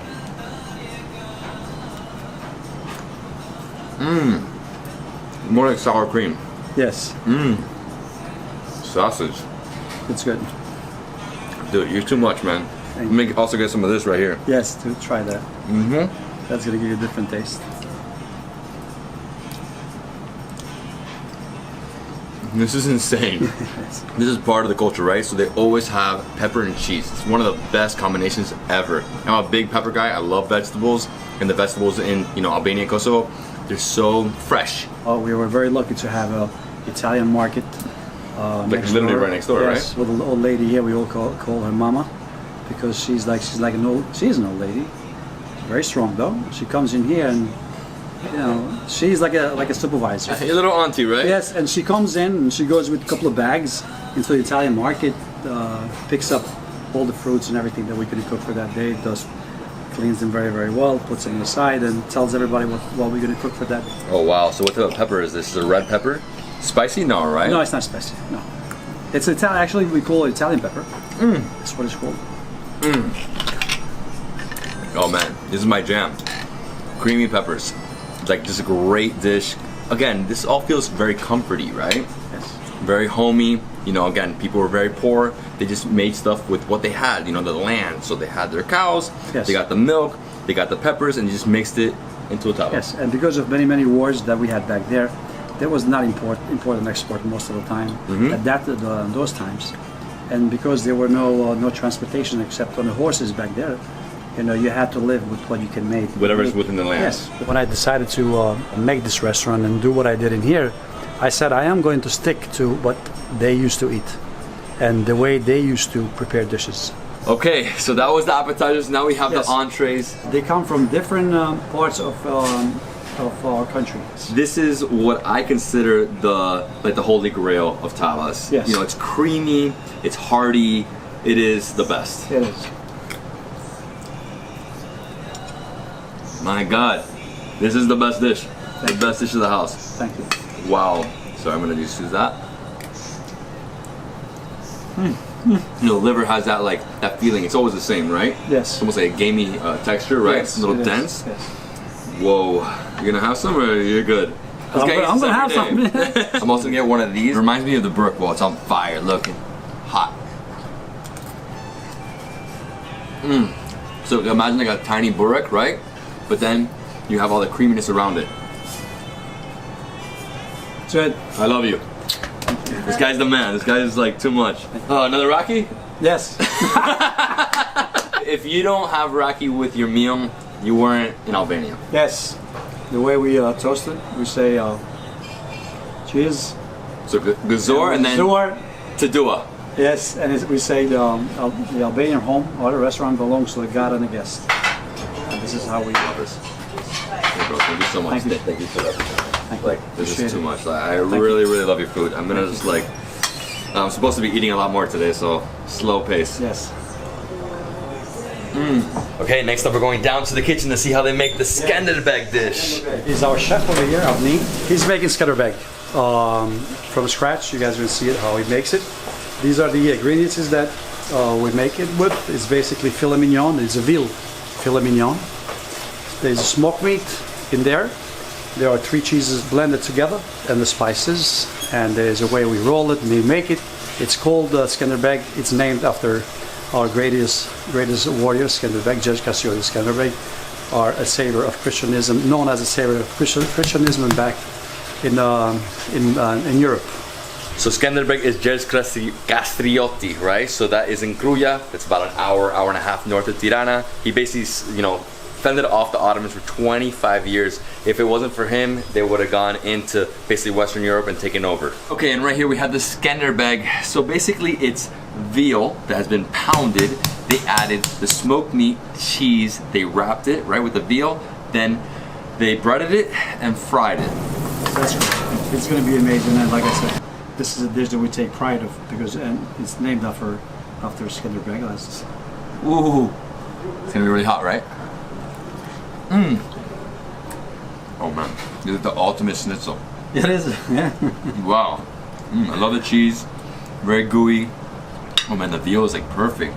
Nice layer to it. It's not like crazy fried, But yeah, It's made by veal filet mignon. So it's even when we pound it just very, very, very light. I can't stop. I didn't want to eat too much more. It's so good. Thank you. Wow. And so where would you find this traditionally? In what city? It's more, mainly in Kosovo and Croatia as well. But in North Albania more than yes. Yeah, there's another like really hearty dish, great for cold weather. Yes. But you know what? This deserves a little gazor, right? Yes. Another raki. Yes. My friends, thank you so much. I Thank you. Thanks appreciate for it. coming. Thank you, thank you. Paramenderi. Thanks for coming. An Albanian restaurant belongs to the God and the guest, and it's great to have you guys here. Woo! Cheers. My man, thank you so much. Paramenderi. Thank you. Thank you. Tassos. Amazing, huh? Why are people here so kind, man? It's Oh crazy, man, it's the hospitality, dude. I know. You know, like I've experienced hospitality around the world, but this is like next level. You know? This is like you're basically part of their family now. you Yeah. know? And yeah, so we're almost done. We're going to No Fork right now. So might have a little snack. Please, no more, please. No more food, right? Right there, No Fork. Beton, how you doing, man? Doing great, man. How are you? Very good. So tell me about No Fork. So No Fork is the sandwich shop brought from Kosovo. Been in the industry for like 25 years. We have those kind of famous sandwiches from back home. The main stuff is the prosciutto, the chicken, or the mixed sandwich as well. So No Fork has sandwiches. They have pizzas. Let's do it, my man. Last bite. Oh my god, bro. Look at this. Oh yeah, dude, you guys are too much. Cheers. Cheers. Gazor.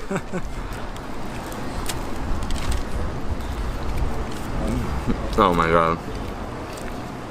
What a sandwich, huh? This is amazing. This is amazing. The cheese smells through. Oh my god. You have so much prosciutto in there. I love the bread, nice and fluffy. But the oregano. That's what makes this dish, huh? You know, it's like the cherry on top of the cake, the oregano. You know? Yeah. It adds so much more flavor to it. 100%. And wow, this is my last bite, dude. Oh my god. So good. Wow.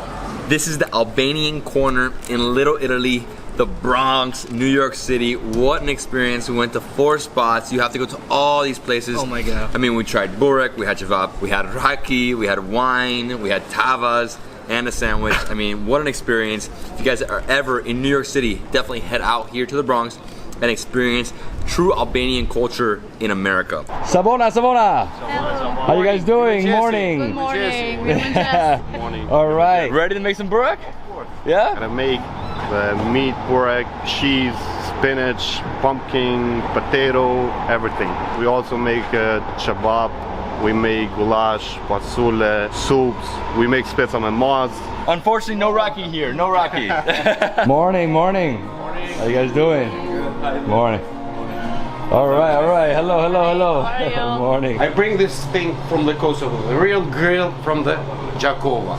And my friend here actually has a kebab tore in Jakova, right? Yes. Still, right? Yes. Awesome. Yes. Okay, so if any We're of you working guys... together with one another guys, partners also. Awesome. And we are come here to make something different here in Something unique, right? Yeah. So what are you doing right now? You just pulling out the dough? We're just laying down the dough. So we prepare it. We're gonna wait like a couple minutes till it's ready. And we're ready to go. Perfect. Don't try this at home. Okay, so we just made 2 different styles of burek. Right. The first one was with mincemeat. Yeah, right. A little burek. This is the whole fried cheese. And we have a bunch more. We have cheese, spinach, pumpkin, potato, Yeah. a lot of different shapes. And so the difference between these two is obviously the mincemeat and this one's cheese, but this one has so many layers. I mean, he used like 5, right? 4 or 5? 4 layers. Okay, so 4 layers. He added multiple different layers of cheese as well, and it's round. The other one is more like a individual, yeah, rolled one. Like a rolled one, right? Yes. Perfect. So from here, it goes straight to bake. Hi, my name is Marianne, and I live in Brooklyn. I come here every day to eat. The food is great. The people who work here are great. So just come and join us in Brooklyn. The restaurant is Albanian tradition food from Jakova and Prizren, Pristina, everywhere in Kosovo. So here on this wall, we do have Prizreni, Jakova, Pristina, Tirana, Durrësi as well. Yeah, so I've been to most of these places. Most of it's from Kosovo because obviously they're from that area. Prizren, Beja, Jakova, and this is actually the first Prime Minister of Albania, right? This one right here. Yes. Wow, beautiful. Plava, Plavgucia is Albanian from Montenegro. This is like stepping back in time in the history of Kosovo and Albania. You know, really old school photos, over 100 years old, all of these. And yeah, I'm ready for the food, my man. Burek right now. And this is fresh salmon, just like in Prizren, right? Ooh, I love this bread. This, you add the kebab. Oh my God, it's too hot. Oh man. So we have some meat, right? You're gonna be the first one to wear this. No way. This is their new logo, and he made this shirt for me. You're gonna be the first one to wear. It's great. Love it. I bet ya. And your name is Arbor. Yes. You have today's date. So I put it on. Fits perfect. Perfect size. Outside.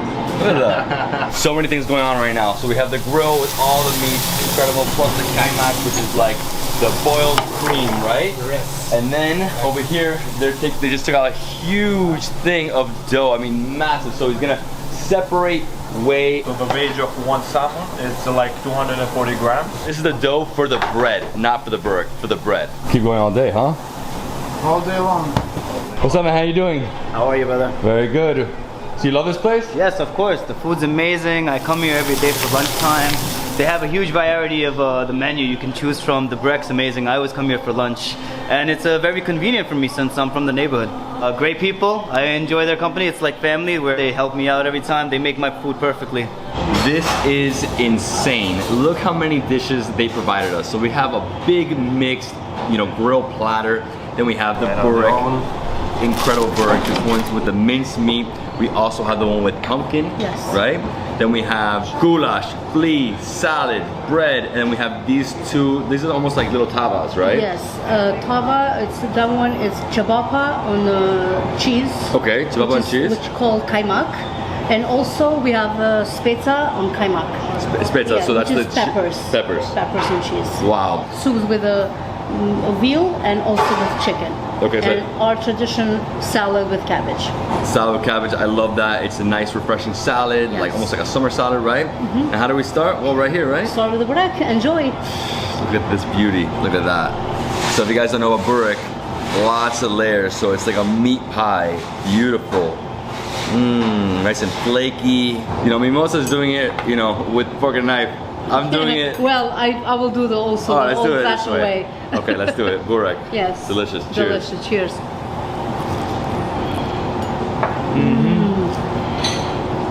Oh. Amazing. Amazing. Love the dough. Nice and flaky. Super airy as well. Yep. It's amazing. Very wow. delicious. The minced meat, and my favorite is the most traditional. We also have on the side, pumpkin, spinach, and cheese. Yes. Wow. Yep. This is the one you'll find all over Kosovo and Albania, right? Anywhere you go, you'll find it. Anywhere you go, burek is there. It's there. Yeah, usually it's like small bakeries, right? Yes. So we're gonna jump on the mixed grill. So what do we have here? We have chofte, we have sujuk, we have vishle, we have bombica. And yes. this one is the spice from the sujuk. Sujuk. So you get the bread, break it down the middle, right? Oh, beautiful. So if you ever go to a kebab tore, yes, right, they'll give you the kebab, right? Yes. And then you fill it in to the bread, yes, like this.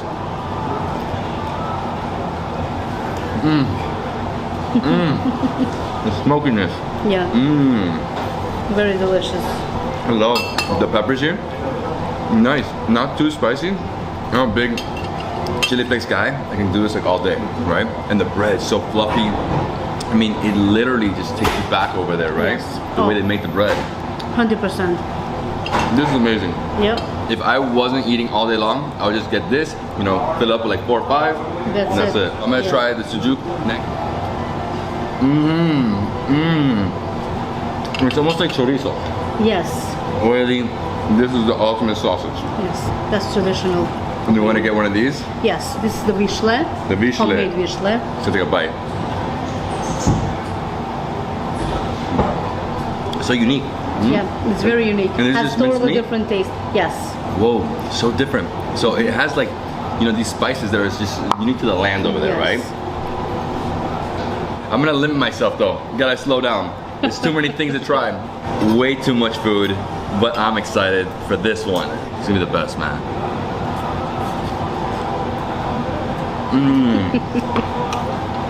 Cheese is like so gooey. Yes. Nice and moist.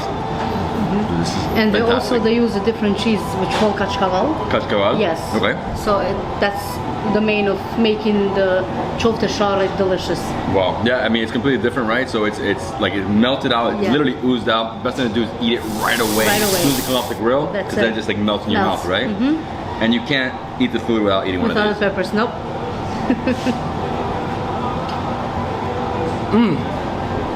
Oh, I love these peppers. Fantastic. This is almost like a huge padron. Yes. No? Homey food, comfort food, right? That's basically the main of the food here is Yeah. homemade food. Homemade food. Yes. And you know, now that that pepper was hot, We definitely need the need this. yogurt. Wow. You know what? I'm gonna jump on this guy right here. I don't know how we eat like this every day. I know, right? But they love the food. Definitely sweeter. Mm-hmm. Oh wow. Yes. They sauteed with the sugar, Mm-hmm. so it gives the taste, sweeter taste. And So also the good. pumpkin is a little bit sweet itself. Yeah, and the dough's actually, this is more doughy, this Yes. one. So if you want like a sweeter burek, go for the pumpkin. That's right. That's so good. I definitely recommend this one over any other one right now. Very good. I'm glad you like it. Right? They make the goulash with the veal. So they made the goulash with the veal. Yes, the goulash is with the veal, with the this is our traditional still. Oh my god, so tender. Yes, it's very tender. I love veal. Mhm. That baby calf. Yes. So good. And it makes the food more delicious and brings a different taste. Yeah, and if you were drinking raki last night and you have a hangover, eat this, Goulash, right? that's Oh, it. yeah, I mean the fats, right? They make it everywhere else, but I love it here. Yeah, I mean Hungarian goulash is very different from Yes, this. yes. And the next two are the tavas, right? Okay. Cheers. Cheers. Kaimak. Go in here, grab some of this, put it on top. Yeah, and the kaimak gives all the taste. It's delicious. This is the best dish. Wow. Wow. So you have all the smokiness from the grill, Yes. but then mixed with the cheese is flowing throughout. It literally is like covered in cheese. Yes. Wow, you killed me with that one. Because I would destroy that dish. Whoa. So next time when you come here, you know what to get. Yeah, I'm literally coming here for that one. And then here we have the pepper with peppers, the kaimak, the right? Peppers. You're not Albanian if you don't eat peppers with kaimak. Oh, that's so good. God, look at this, creamy, nice and fresh. And this is not a spicy pepper at all. This is very light. Last bite, bro. So we tried like 5 different things. There's still a few more things. We could have tried like another soup. Could have tried the fleet, which we'll try at the next place we're going to. And yeah, just an incredible spread. Lots of delicious food. A real Albanian Kosovar experience. Wow, this is awesome. And guys are coming in now. It's already 10:30. People are coming here just to have coffee, right? Coffee, burek. And that's it. Yeah. And usually Chofte. breakfast is late in Albania. It's late, but over here because people they work, so they start a little bit early. Yeah. So 10 o'clock. That's breakfast. That's breakfast. Awesome. Okay, so I'm ready for the next place. Yes. Okay, let's go. Let's go. My man, thank you so much. Thank you. It was a pleasure having you here. Hope you see you again very soon. Faleminderit. All right. I'll see you next time, brother. Thank you. Thank you. Guys, thank you so much. I love you guys. Thank you. Thank you. I appreciate it. Appreciate it. Hey, Montenegro. All right. Let's go. Let's go. This guy's the man. This guy's the man. Guys, please come here. You will love it. Welcome anytime. Thank you. These guys are the best. These guys are the best. Thank you. There's nothing like Albanian hospitality. Nothing like it, bro. Yeah, exactly. David, from the restaurant over here, we also have the market store with our Albanian tradition food, Illyria. Over here, David, we have a dry meat and sujuk, and we also is the best homemade dry meat So there's like almost beef jerky, right? It's a it's beef jerky. Well, style beef jerky. look how big this is. So I'm just gonna take a bite. Yeah. It's good. If you're hungry, put this in your bag, right? That's it. So good. Veal.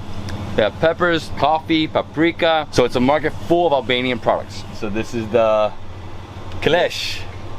Goulash, right? Plisi. They say it differently in Kosovo and Albania, right? Yeah. So question, how do you make the beef jerky?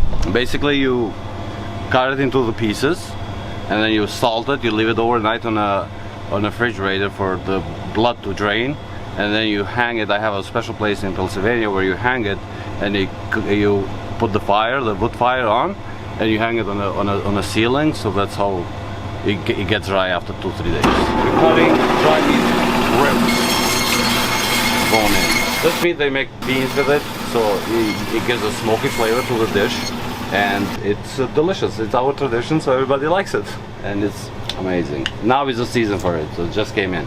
The cheese that we have the sheep, Gyrocoster. We explored the market. Now we're going right next door to the next restaurant.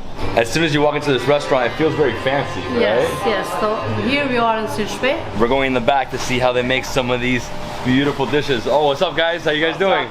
David, I did mix the ground veal in here, and then I put it into a machine that it makes the shape of the kebab.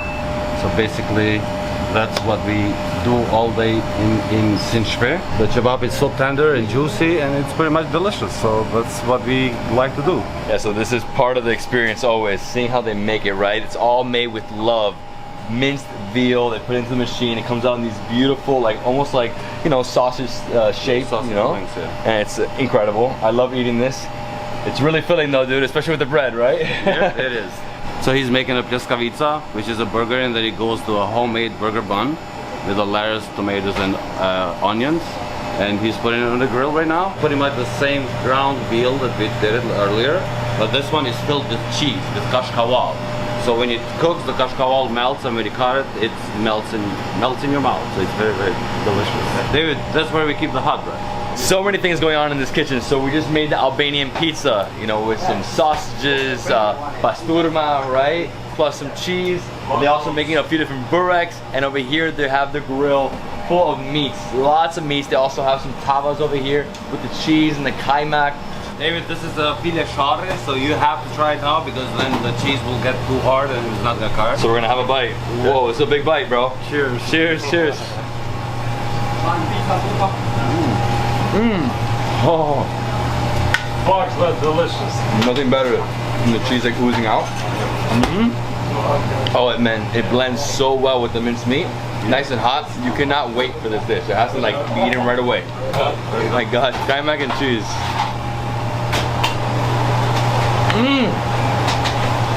That is better than any cheeseburger in America.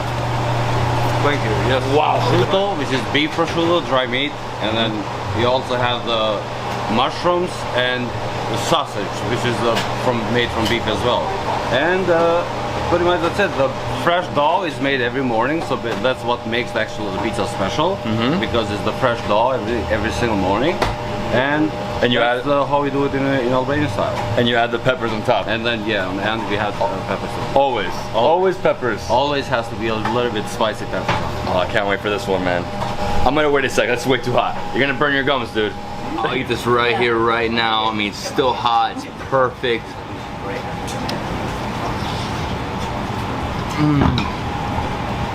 It tastes Albanian. It does, right? It's the best pizza in the neighborhood. Wow. I love it with the nice chili. Man, the dough is incredible. I guess the water you guys are using is so good, right? Yeah. And you have the sausage, and you also have the pasturma. Nice and crispy. This is phenomenal. Best pizza in the neighborhood. Okay, we have a monstrous feast. Got multiple bureks, the pizza, jabapi. Too much, dude, too much. And we got some raki, right? And raki is waiting. We have to have some raki. It's not Albanian cuisine without raki. Absolutely not. My friends, gazor, gazor, gazor, gazor, gazor. So smooth, right?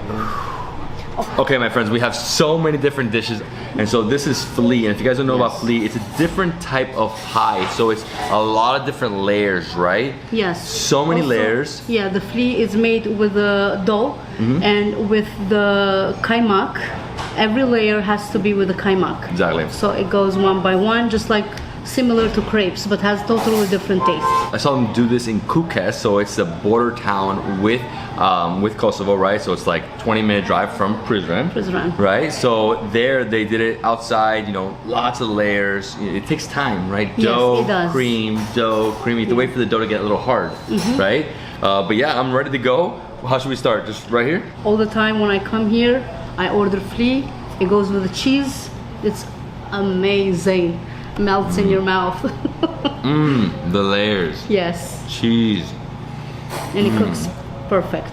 I love it. So it's a little smoky. On the outside, a little crispy, right? But then very, very doughy. Doughy, yeah. And so many layers. So you have cheese, dough, cheese, dough, cheese, dough. Yes. Wow. This is the bomb. Yep. This actually takes me like straight back to Kukes in a way, right? Yeah. Look at the layers here. Yeah, so this is almost like the ayva. No, Iron. Iron. Yes. So you have this with flea, right? Yes. Oh wow, super thick, huh? I like it a lot. It's enjoyable and obviously not very sugary. This is like plain, Yes, right? it's plain, completely plain. So next up I had to try the lamb, Try the right? lamb. Look at this. Oh, look at the ribs just come off. Beautiful. Oh, it's the best. This has, you know, for me, lamb meat is the best because it's you know, it's tender, not so much fat, and a little gamey, right? This is the absolute. Look at that. I just pulled off the meat right here. From the bones. Wow, where do you get this lamb from? But I mean, From Kosovo.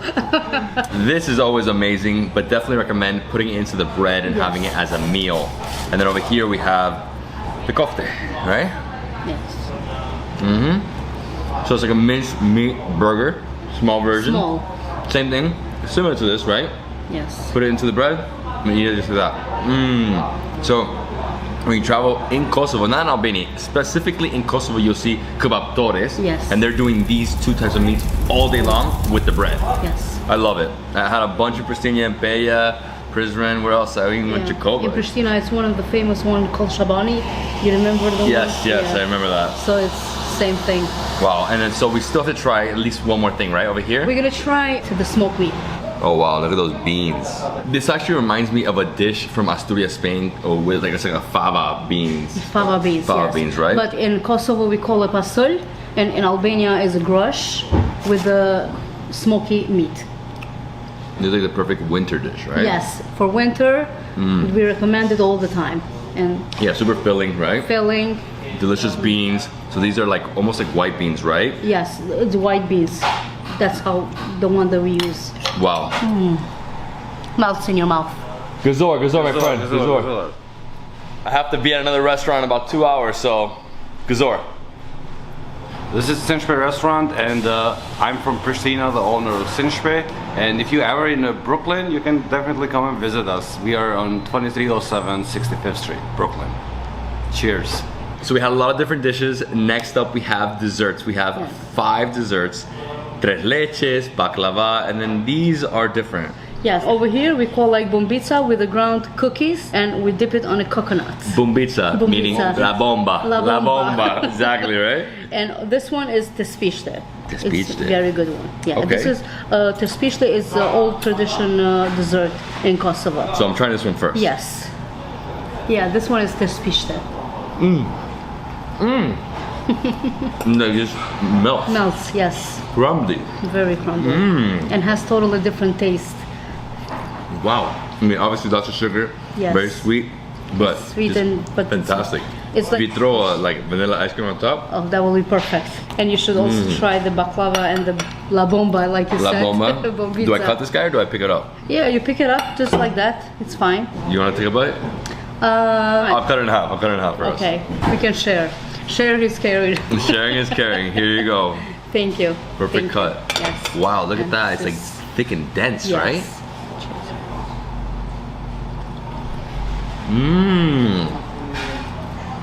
Again, coconut on top. It's like chocolate, right? It's a cocoa. Cacao. Cocoa powder. Oh, wait, cocoa yes, powder. cacao. Mm. Oh my god, this is incredible. But again, it's no bomba. Yes. Meaning it's a bomb in your stomach. And that's how we call it bombita. Oh, so good. I think Rita already needs to try this. Yes, definitely. Rita, please, when you come to Brooklyn, welcome visit us here at Bensonhurst Sirshpe restaurant. All right, so cheers, my friend. Gazor. Cheers. This is the coffee. Yeah, nice black, thick.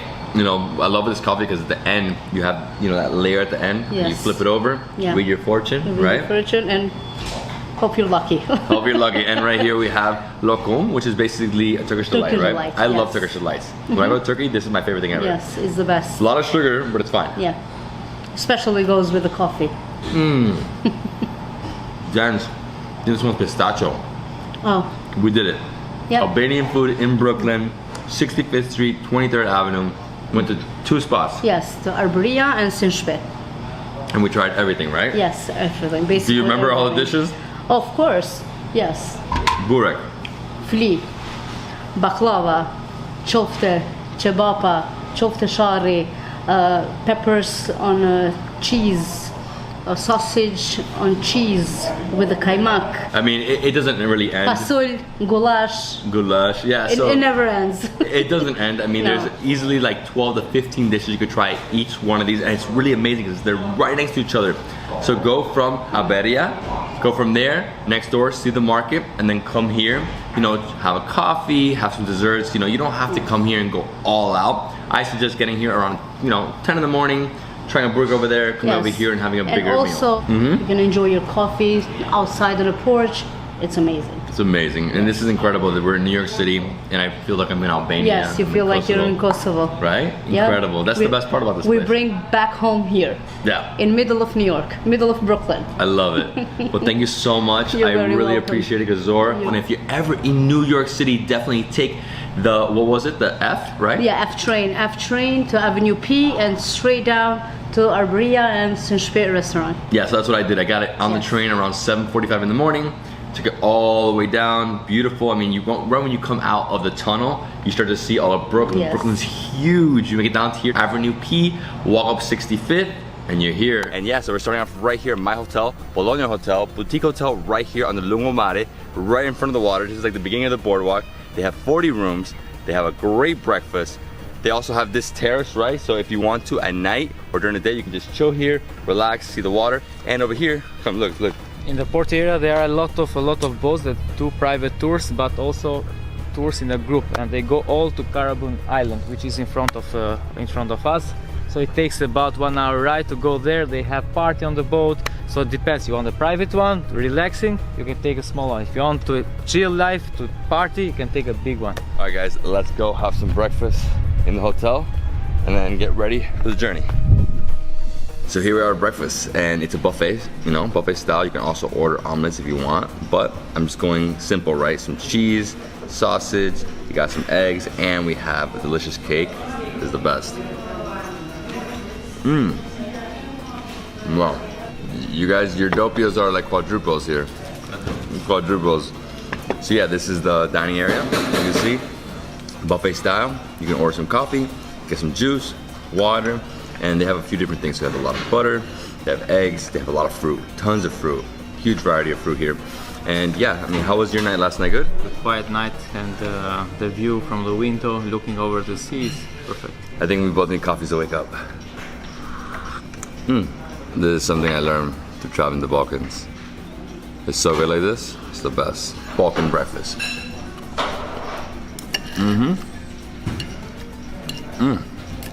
Salty and sweet. This hotel has 40 rooms, like I said before.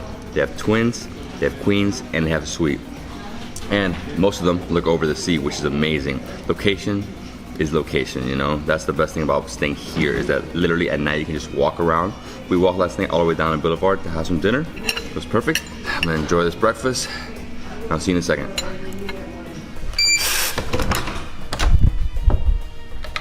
And this is my room, right? So, open space, got a king size bed, have a desk over here, super nice bathroom, and the view. The view, look at that. Right over the sea, incredible. The best thing to do here is walk around the boardwalk and then go out to the water. All right, guys, I think our time's up. We have to go. Let's rock and roll. Hey, thank you so much. Thank you. I love the hotel. Nice to meet you. Nice to meet you too. Here you go. Pleasure. It's like Albanian tradition. Yeah. And this is the lobby, guys, I didn't show you earlier. Love the lamps. And over here they also have a section where you can just chill out and relax. This is where you've been like hanging out all day. This guy's been having coffees here on the couch.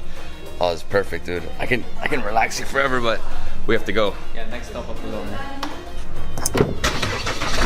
So we're going through Vlore now, and on the way to Apollonia, we're gonna actually stop in a place called Museum Road. It's like a new area here in Vlore that has what? A great old architecture with colorful houses, which nowadays has become a site of Vlore.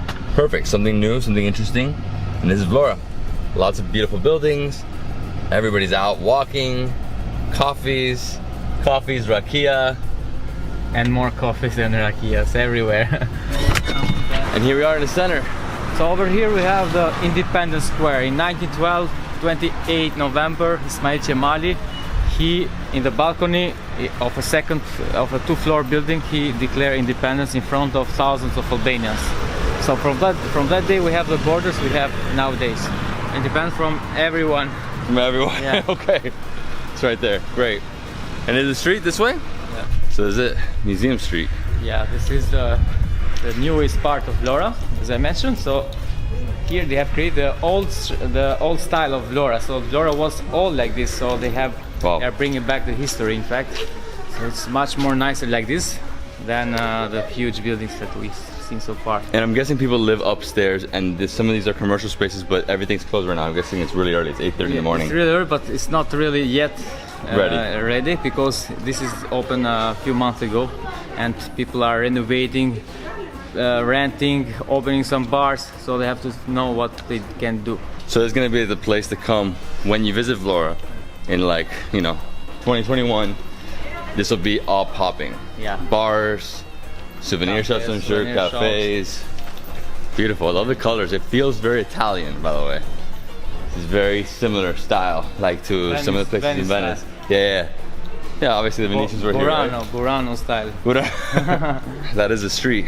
Yeah, that's the newest boulevard. Lovely boulevard.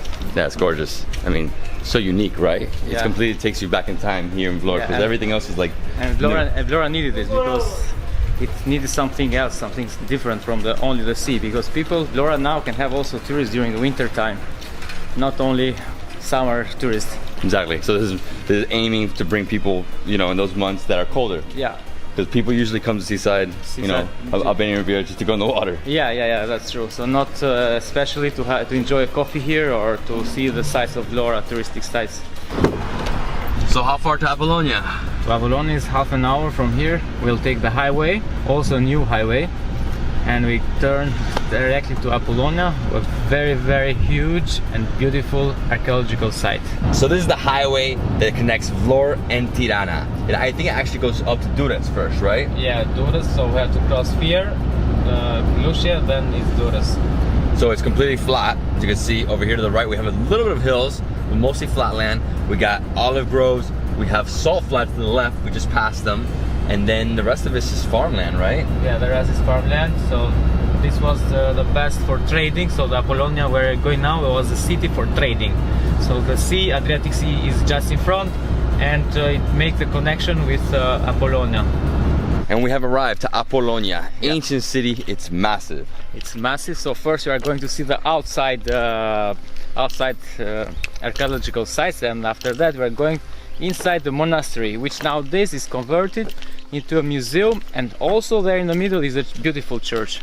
Okay, so we are here inside the Apollonia Archaeological Park. Here we have a map of the city of Apollonia. As you can see, it was huge, for 60,000 people. But nowadays we have discovered only a little part. Where is the theater, where this is the hill, and a few parts that we're going to see, like portic, agora, and many things. And we are now in the center of Apollonia. Over here we have a theater, we have a temple. Yeah, over there we have the temple or different called Bulotarion, where the city council took place. So every meeting for the Apollonia ancient city was made inside that area. Over here we have the theater, or differently called Odeon. So this was only for some shows, not for fights and etc. So the Odeon is a little different from a stadium. Yeah. I've seen it a few different times. I never really understand the difference, but I'm guessing it's just a smaller stage. Smaller stage, exactly. And then over here we have, you know, basically housing. We have columns, there were some pillars. shops. There were shops. There were some shops because we can see the dimensions, and archaeologists think that they were different shops from that time. So, and these four pillars is very interesting because we call it Arch of Triumph. So it was the gate to enter inside Apollonia. Wow, it's different because I've never seen a gate like this close to the beginning of the temple. So that is because of the timing. So it depends what time they built each another. Apollonia was built immediately after Duras, which was called Dura. And what is interesting about Apollonia, it was a great school for arts.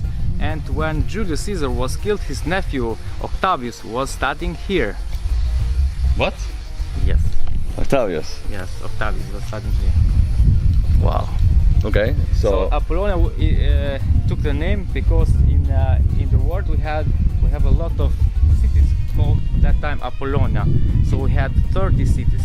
So Apollonia was one of them. But first Apollonia was settled by Taulanti tribe, an Illyrian tribe, in 6th century before Christ.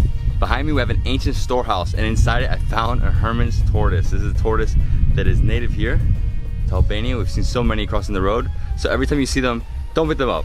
I'm just moving him, okay? So I'm gonna move him somewhere so he can just go.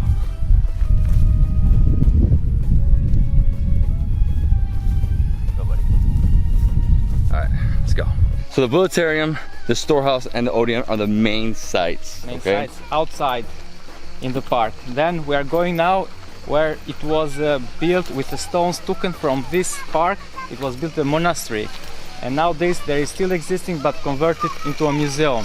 But the church is still working, so there is a priest who stays and do the mass every day. So we're entering the monastery now, and in the middle they have the St. Mary's Church. But what you'll notice here is that the stones on the floor are all from the city, because in the 3rd century so there was an earthquake and the river changed direction. Yeah. And then they lost their fame, and they had to redo it. Yeah, people had to move from here because the city of Apollonia was not powerful economically anymore and not safe anymore, so they moved to another place.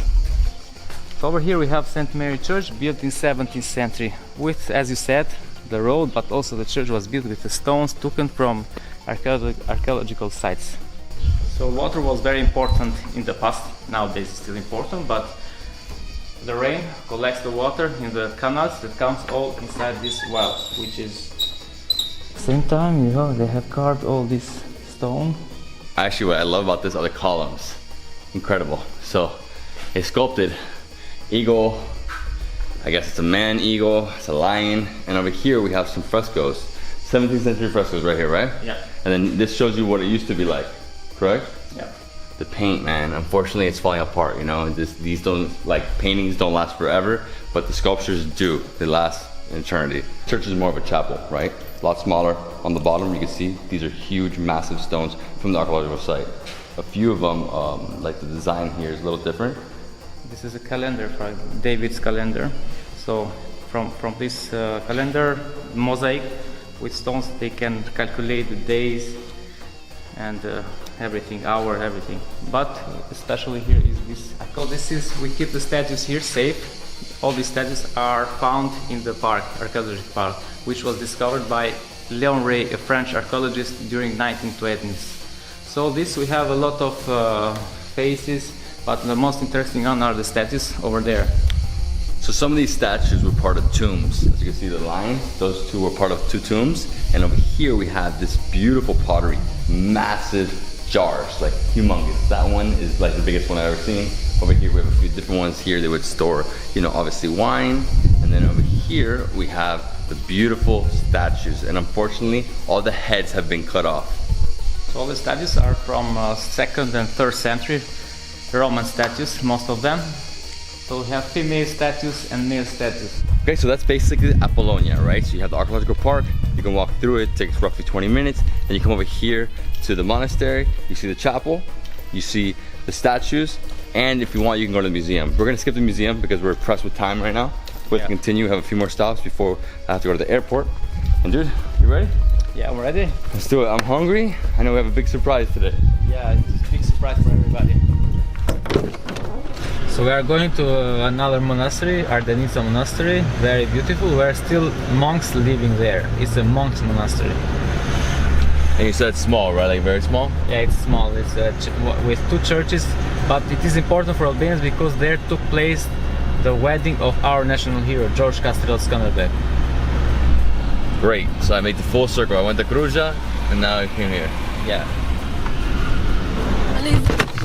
And we made it to the top of the hill. Incredible. Okay, so this monastery was built first in 282 in honor of Andronicus II, which after he conquered Berati, so he wanted something for himself to as a gift. And after that, the first church is behind this St. Mary Church, the 17th century, is that 10th century church. In that place took place the wedding of our national hero, George Scanderbeg. So inside there are original frescoes, original icons, iconostas, everything, but unfortunately we cannot record. But interesting else is here are living 4 monks, so they take care of the garden of the church. They do it works as a functional monastery. Right now, mass is taking place. As you can hear, you're doing prayers, right? And you were saying something else that's famous because of the library? Yeah, during 17th century, this was a famous library with thousands of volumes. But unfortunately, all were burned during the fights between countries. And inside there are original frescoes from Sographi brothers. Very beautiful icons. And that was the monastery, guys.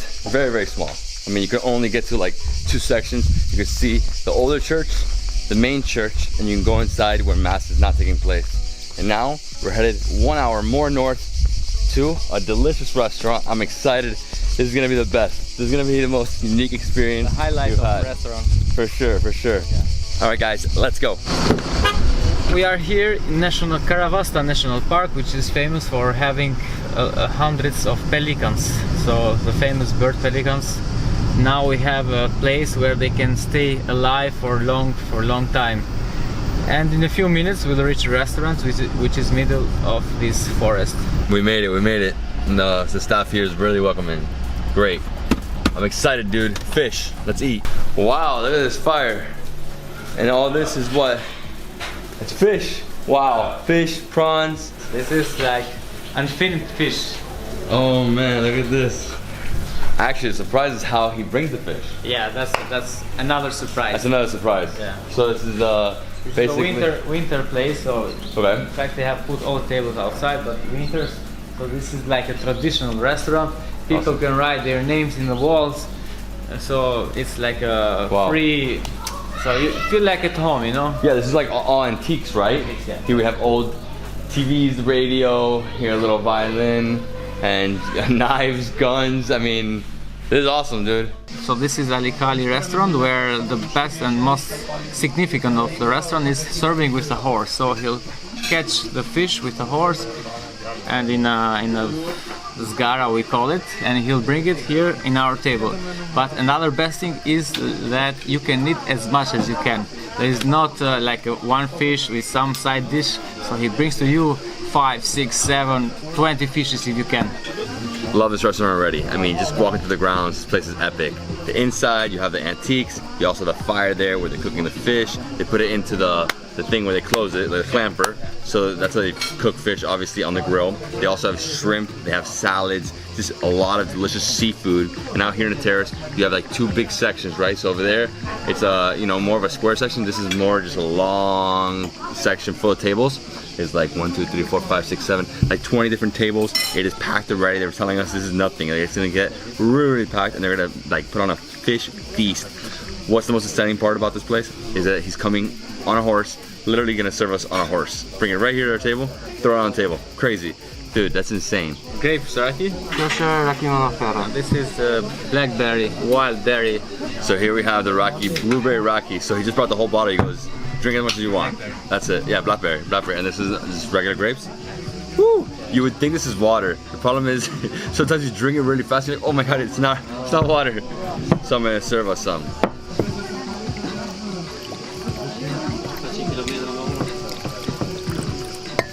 My friend Gazor.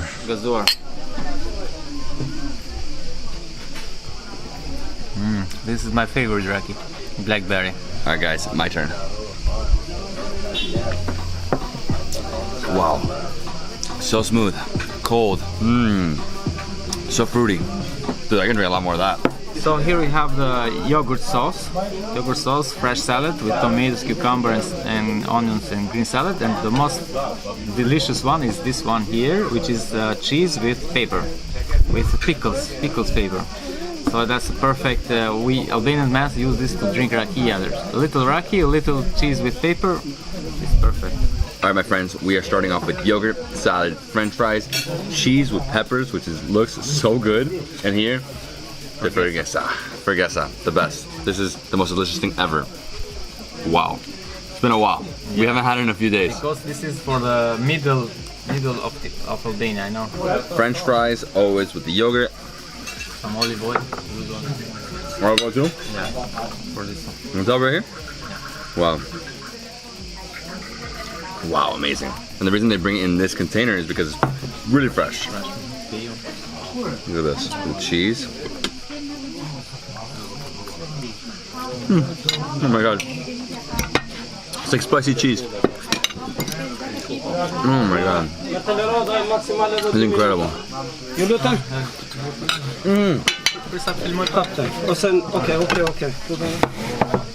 Oh wow. Delicious. I mean, the bread is good for one thing, for these sauces, right? The cheese one is crazy. And I love how they serve you. They just come here and just keep serving you.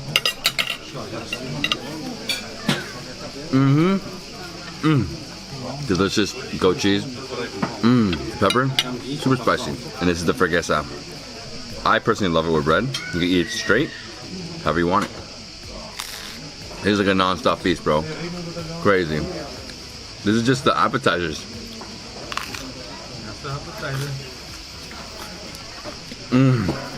There's like regular white bread, but for them, putting it on the grill changes the whole flavor. It's not too toasted, just a little doughy, it's still a little soft. The outside's crispy. So this is grilled cheese with tomatoes.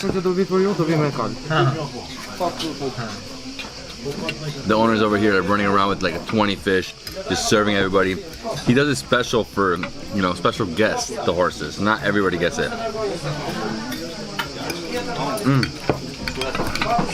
This is an amazing grilled cheese with tomato.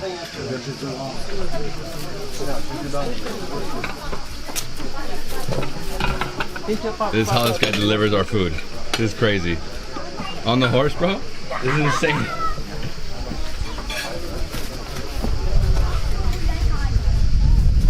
Wow.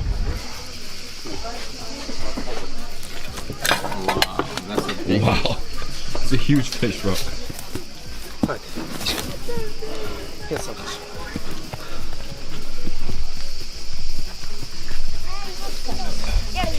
That's a first for me. Somebody delivering food on a horse, especially seafood, fish.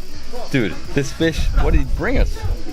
This is like the monster fish. That's a monster, that's a 1 kilogram fish. Unlimited, never ending. Hi.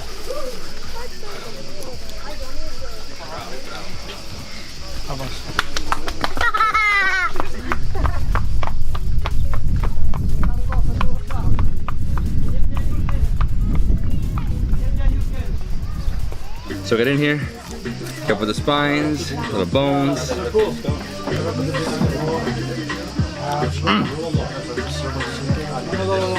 Grilled fish.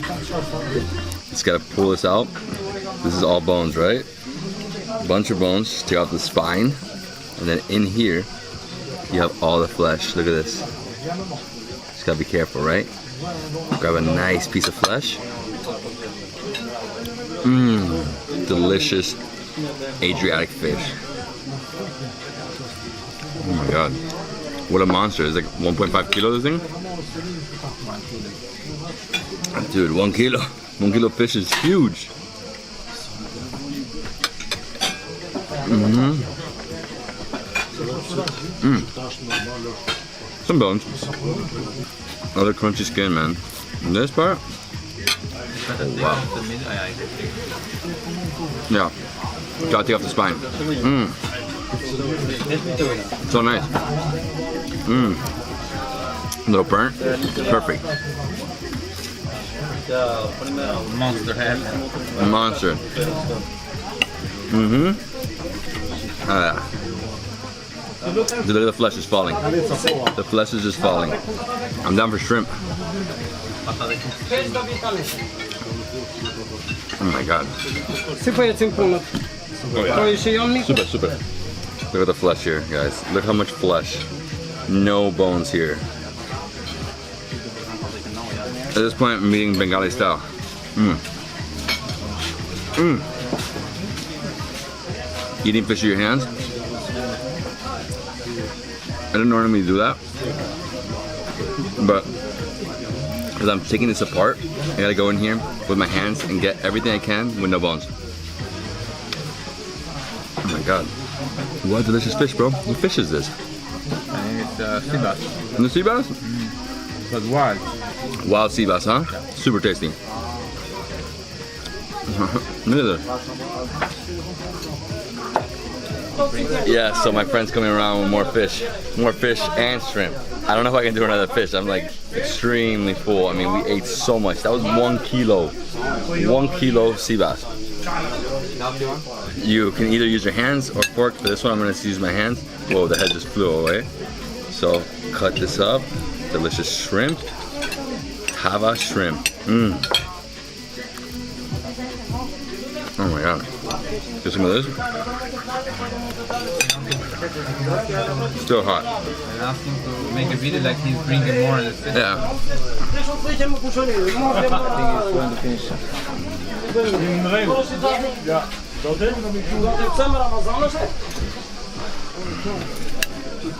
Damn. A second fish. Like, look at this guy. Oh, it's still so hot. So get in here. Oh, break it up. Dude. Oh, yes, yes, yes.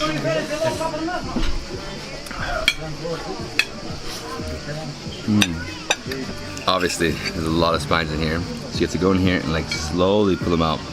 So here we go, like this. And what fish is this? I don't even know, guys. This is just like, this is small sea bass. I mean, the other one was huge. The flesh.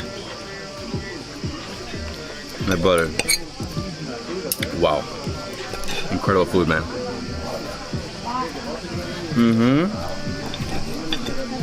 Wow, man. I'm gonna remember this restaurant. This restaurant is up there with one of my favorites of all time.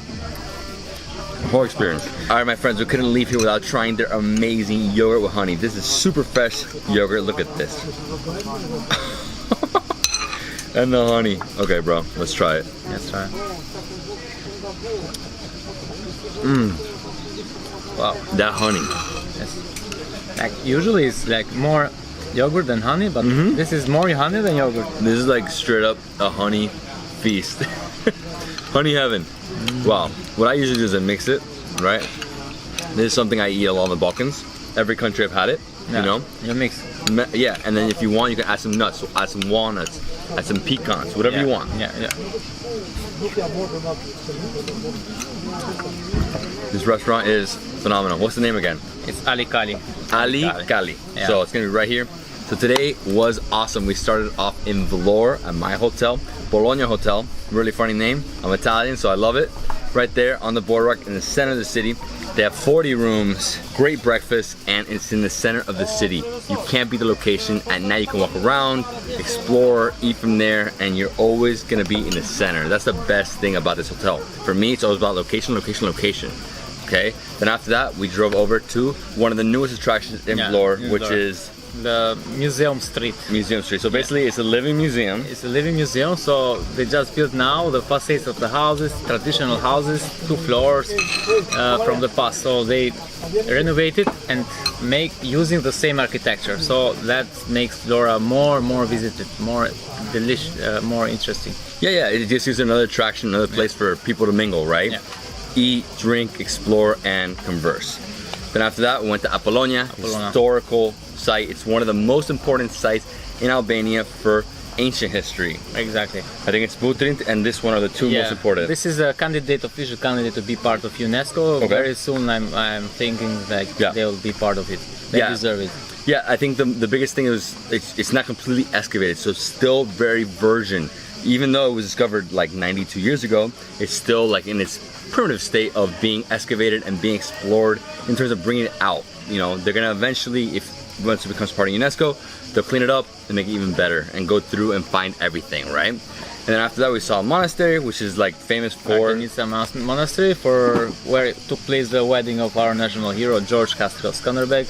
Exactly. In 15th century. 15th century. I mean, if you guys don't know about him, he's the one who united the princes and princesses of Albania. Exactly. To fight against the Ottomans, even though he failed and they were under rule of Ottoman for like 300 more years. He was a national hero because he was the one who said, enough is enough, we're not letting him in, right? And then after that we came here to this amazing restaurant. What an experience. The best experience, yeah. The best experience. I mean, even I'm Albanian and like this I never seen before. Yeah, I mean, dude, I've never seen this. And the food was amazing, but just like walking in, seeing the atmosphere, the owner's super friendly. He's like, take me into the kitchen, he lets me see everything, and then he comes on a horse and brings me fish. I mean, this is awesome. Awesome. Dude, and this is only like an hour and a half from Tirana, right? 1 hour and a half, exactly. 1 hour and a half, 90 minutes from Tirana. You can explore the town, you can go in the water, and you have to try the koran fish. Koran is a type of fish that lives at 300 meters deep, right? And that's what this town is famous for. So we're going to the Change restaurant. We're gonna see how they prepare the food. We're gonna eat. We're gonna explore the town. Are you guys ready? Hungry? Very hungry. Let's go. Here in the town next to the beach, we have the boardwalk, right? Yeah. So people just walk here, go on their bicycles. There's actually a park in the middle. So between the beach and the street is a park. And over there, like on the street, you have all the restaurants. They're all lined up. There's like 50 restaurants. It's never-ending restaurants. Never-ending restaurants. And we're going to the Change. The Change. So what makes Pogradec special is the lake has sand, so it's a sandy beach, which is so difficult to find in other, for example, in other side where is Ohrid. If you go to Ohrid town, it's beautiful, but they don't have a beach like this. They don't have a huge white sand beach with umbrellas. I mean, it's just not that style. Over there, it's more about the 365 churches. You know, every day they have a church. Yeah. So as you know about Albania, so all Albania was conquered by Ottomans. Also Pogradec was a part of it, and all we know about the tourism in Pogradec was from Evliya Çelebi, a Turkish Ottoman traveler. So he mentioned about Pogradec that Pogradec had red roofs and 4 neighborhoods, 4 mosques and 150 shops. So shops still nowadays is a part of main economy in Pogradec. And most of them they selling fresh fish, souvenirs, and everything what they need during the daily life. Apostolos? Yes. So Apostolos is the owner of the Change, and I think he's gonna make some koran for us. You're welcome. The Change restaurant is a more modern fish restaurant. As you see, a beautiful terrace, all wood. You come inside, it feels like you're on a boat, like a Greek boat or something, like a Greek island. Over here we have some boats, lots of wine, never-ending amount of wine. Over here we have the kitchen where he's gonna make some amazing stuff for us. He's gonna make a few different koran dishes, and he's gonna make some salads. This salad's called taco. This is like a Greek salad, but he modernized it a little bit. It's a little different. You have tomatoes, cucumber. He has this like super hard bread. It's like the Greek style bread. It's so hard. It's hard to break through, but it gets really moist when you allow all the oil to get absorbed into the bread. It's really yummy. In the end, feta cheese. That's the best. Rucola and spinach. Now we make one salad. It's with spinach, rucola. It's with pistachio. It's with susam. This is my type of salad. It's like a monster, delicious delicious salad. My God, lots of nuts, lots of berries, raisins. Dude, this one is amazing. I mean, they both look amazing, but this is like a monster. Eggplant salad. This is the kora. This is a traditional fish here in Poland. It's in the same family with salmon. It's the same color. All right, so we made it here to the table. We have 2 different salads, actually 3 different salads. We have like a tzatziki, we have these like fritters, look amazing. We have zucchini fries, and he's gonna do tartar right in front of us.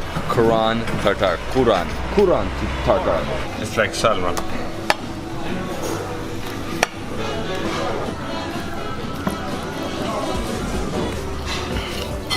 It's traditional here in Pogradec. This it's in the same family. But it's not very fat like a salmon. Don't have fat. If you see it here, doesn't have fat. Little one like this. Over. Here we have mango and avocado. 3 simple things: olive oil, orange juice, and lemon.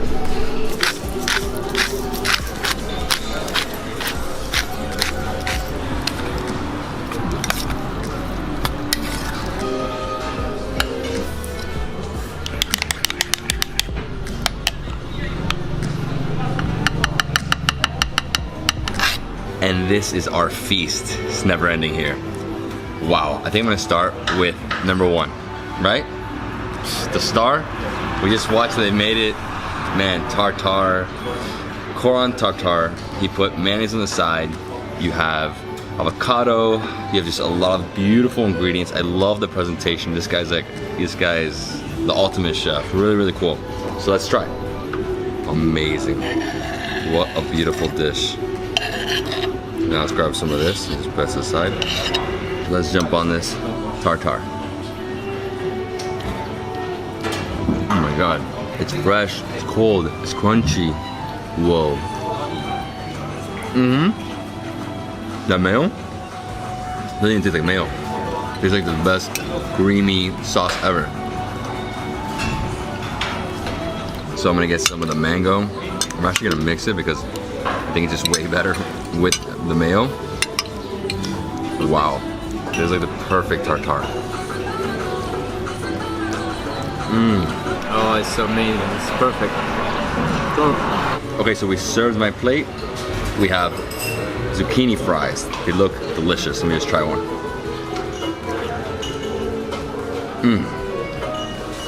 Wow, nice and mushy. So hot. Light batter. Incredible. Next to it we have this beautiful salad. Wow, a pomegranate on top. I love it. It looks crunchy.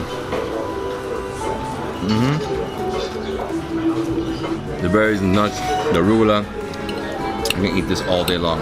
So fresh. This is definitely a summer salad.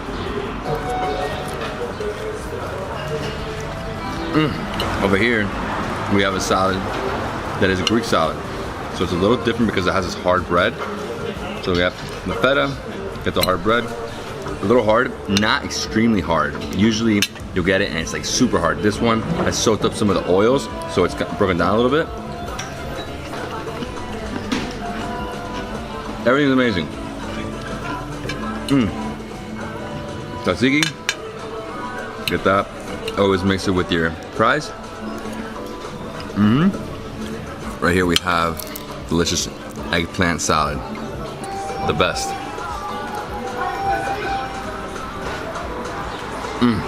So fresh, so mushy. Dude, it's like perfect thing to eat. Everything here matches perfectly with the lake. Nice and refreshing summer dish. This is feta filo krostas, which is basically similar to baklava, right? So it's filo dough. They wrap cheese inside it. So they wrap it, stuffed with cheese, and they fry it, and they put these nuts on top. Yeah, so sesame seeds, another seed. Feta cheese, nice filo dough. It's not too oily either. It's so good. I love this one. Crunchy, sweet. Everything has been so delicious, and we haven't even gotten to the fish yet. Always drink white wine with fish. Especially summer months, right here by the lake. Dude, it's perfect. Thank you. And this is the grilled koran. Look at this. Beautiful. He added salt, pepper, some delicious lemon, and wow, just a beautiful fish. So it does remind me a lot of salmon. The thing is, he was saying it's less fatty. Salmon has way more fat. And you know, he cleaned it.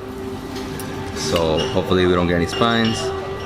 Maybe a few, right? Always. You can't really clean it perfectly, but this looks delicious. And he said the skin is super crispy and crunchy and so good.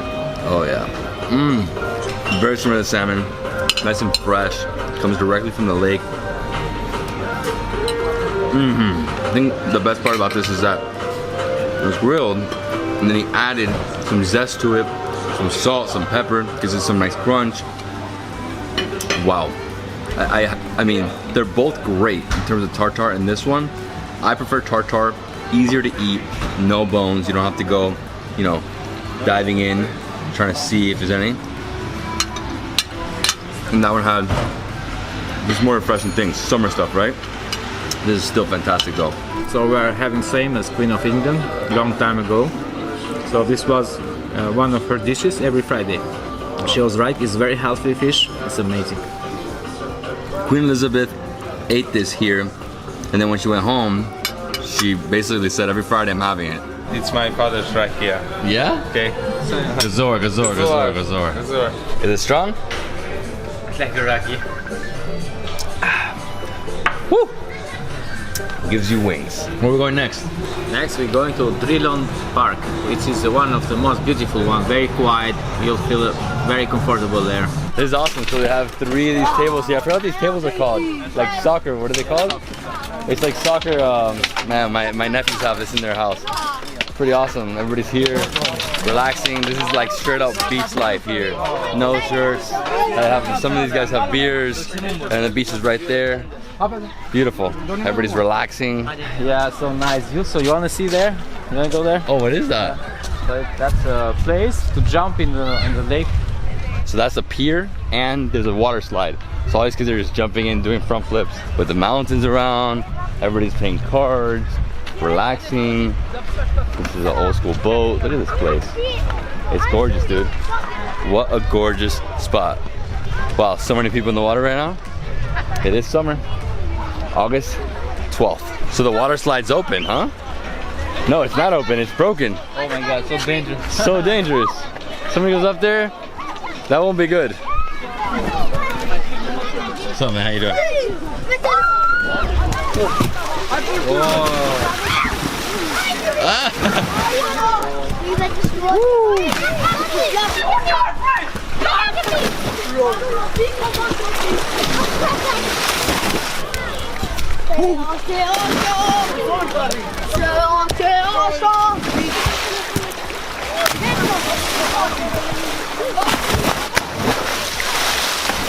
It's amazing, dude. It's like all these kids is jumping in the water, doing front flips, back flips, diving, cannonballs. This is real summer, man. Yes.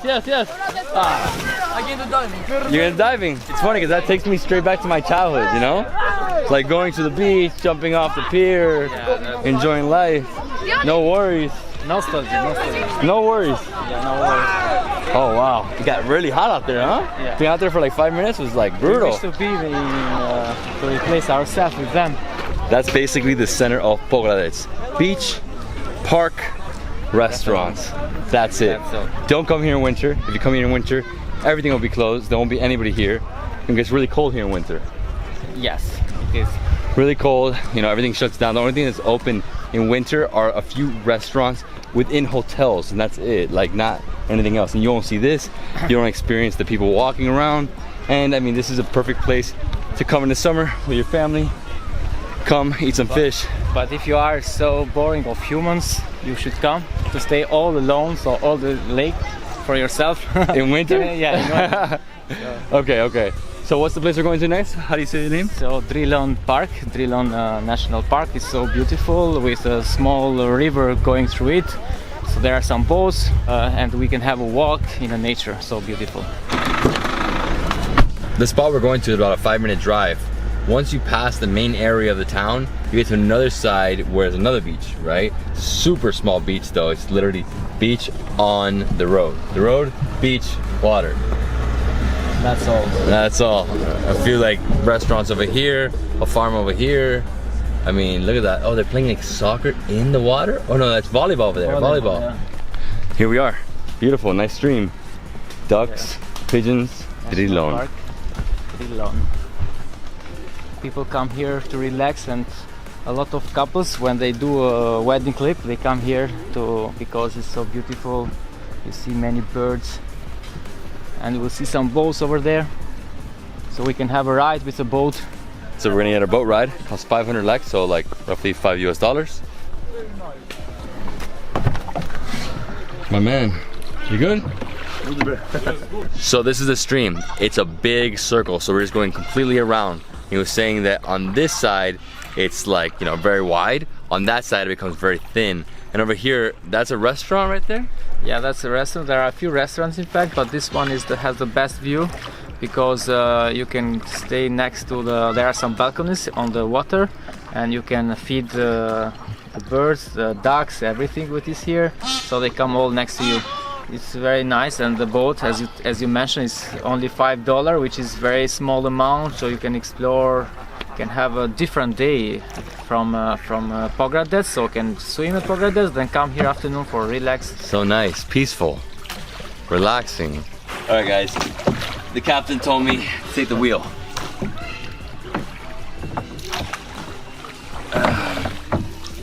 You're a monster. Only that side? Yeah. I'm like running into the wall. I always do one side stronger than the other for some reason. There's too many things. The stream got very thin now. Carefully, mind your head behind, mind your head. Okay, now. Wow. This is amazing. There's all the restaurants, right? Restaurants all over there. Over here we just have, I don't know, some crops right there. So we did a full circle. We're about to go under the bridge. Beautiful bridge. Love all the flowers. You're doing it, bro. Yeah, I'm riding the boat.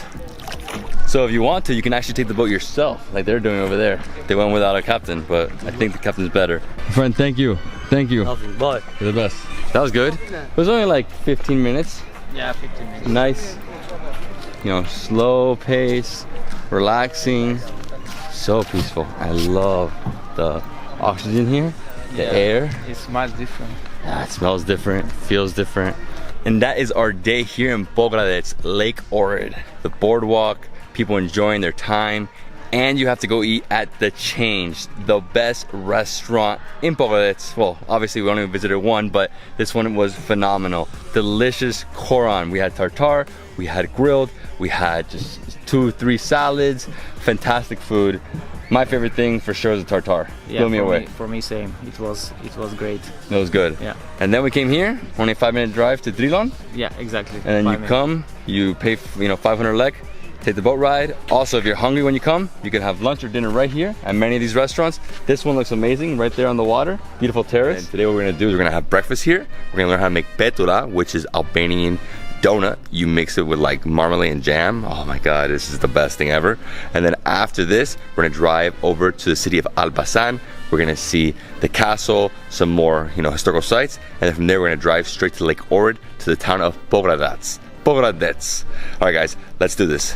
This is the petula. How are you? Fine, thank you. Good morning. Did you sleep well? Yes, amazing. Thank you. Super. So Alma, this is how you make petula. But you're saying it has to be like boiling hot oil. Yes. If not, it doesn't absorb the oil, yes. right? This is the secret. The secret. The secret that the oil must be very hot. Okay. And don't put a lot of petula inside. Okay. Only 3 or 4. Okay. So they don't take oil. And these are smaller because I actually had like big ones. No, we do smaller and we eat with butter that we do in this mood. Oh yeah, it is? Here we will do like this. Okay. And with jam, glico, it's a kind of yeah, jam that we do, yes. Oh, so are good. the best. So basically you mix it with like marmalade or with honey, yes, butter. With honey and with cheese. And with cheese. Depend of how they want the tourists. But tourists come here at Castle Park only for petula. For petula? Yes. And Oh for my the God. liquor. Okay, perfect. So I'm hungry. Like, Yes, let's go eat. we are ready. Yes. Perfect. Ooh. So this is your homemade bread. Yes. This is like a monster bread.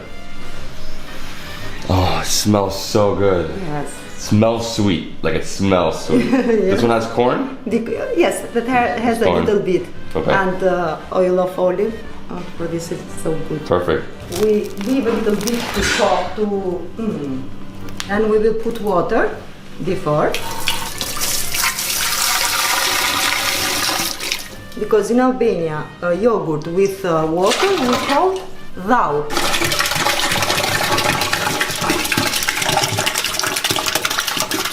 By the way, I've never seen butter being made. Yeah? I've never seen it. This is the first time. Amazing.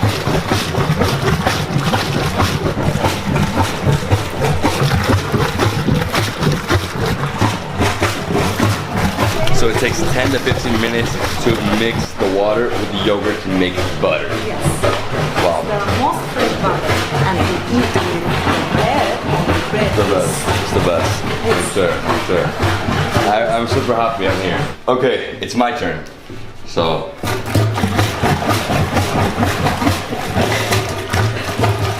Oh my god. Yeah, it's not easy. It's not easy. You're not doing very Pentilla. It's not. Yes. So she just pulled it up and you can see it's starting to form the butter. It takes another like 5-10 minutes, so I think that's good. All right, my friends, let's dive on this food. What a feast. He's back, he's back. Yeah, I'm John. You How are awake? you? Yeah, of course. Yeah. It's a good sunrise. Yeah, it's amazing. Overlooking the mountain here, so beautiful. And here, my friend, we have homemade butter. This is crazy. This is a feast. Right here we have delicious eggs with like some herbs. We got fresh butter. We have hard-boiled eggs. We have fermenges. We have glico, petula right here. And this over here is, what is this one? Lal. After we do butter, we take butter and we have The this. rest is lal. It's yogurt with Whoa. butter. But in our family, It's super fresh. So differently we call it Albanian Red Bull. So it gives you power. She just poured this from where she made the butter. She took out the butter and all the excess, all that like super liquidy yogurt basically is what the tal. Lal. Lal. Lalo. It's hard to say. Some eggs, delicious. The most delicious thing you can have for breakfast in Albania. So lots of eggs for breakfast here. Take one cheese there. This place is famous for their olives. Burek is the #1 producer of olives in all of Albania. And here we have the petula. So get like 2 petulas. Just get some butter right here. Put it right there. Wow. Look at this. The butter literally is melting on the bread.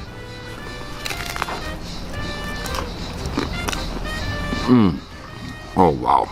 The bread's fluffy. Has corn. So here we have the same butter. Just obviously they made it earlier. I'm not a huge butter guy, but that was part of the best butter I've ever had in my life. Like straight up. That was so good. Now I'm gonna have some of these eggs. These eggs look great, man. With some herbs. Delicious. Some onion. Red pepper, green pepper. They love red and green pepper, right? That's like the biggest thing here. This baguette has scrambled eggs, cheese, red and green pepper. What makes it so good is that fresh goat cheese. Like so fresh.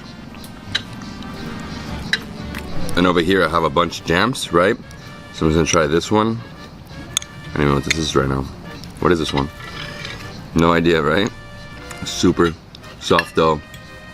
I love the golden texture around it. And this is quince marmalade. This one's the cherry one. Nuts glico, which is so special. This takes 60 days to prepare, you know? The difference between glico and marmalade is what? Basically, this is still the whole like fruit. Yeah. That's not. They take the nuts, put in the water. They need to change for around 30 days every day the water, so the nuts will lose, you know, because it's still not yet ready to eat it.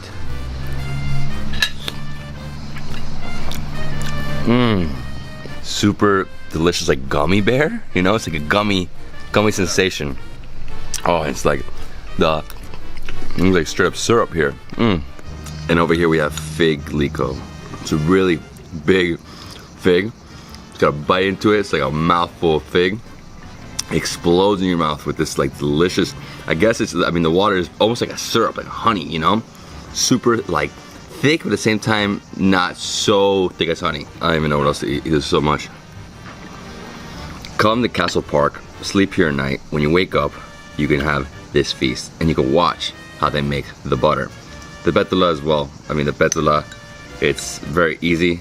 And then right here, finish it off with some fermenges. One last bite. Huge breakfast. Rakia. Rakia. Yeah guys, we're not drinking rakia this morning, just water. Wow, the birds, the weather, nice and cool. Hello buddy, are you ready for Elbasan? I'm ready. Okay, let's go. So we have a 1 hour drive to Elbasan. Yeah, around 1 hour. Perfect, then we're gonna see a castle. Yeah.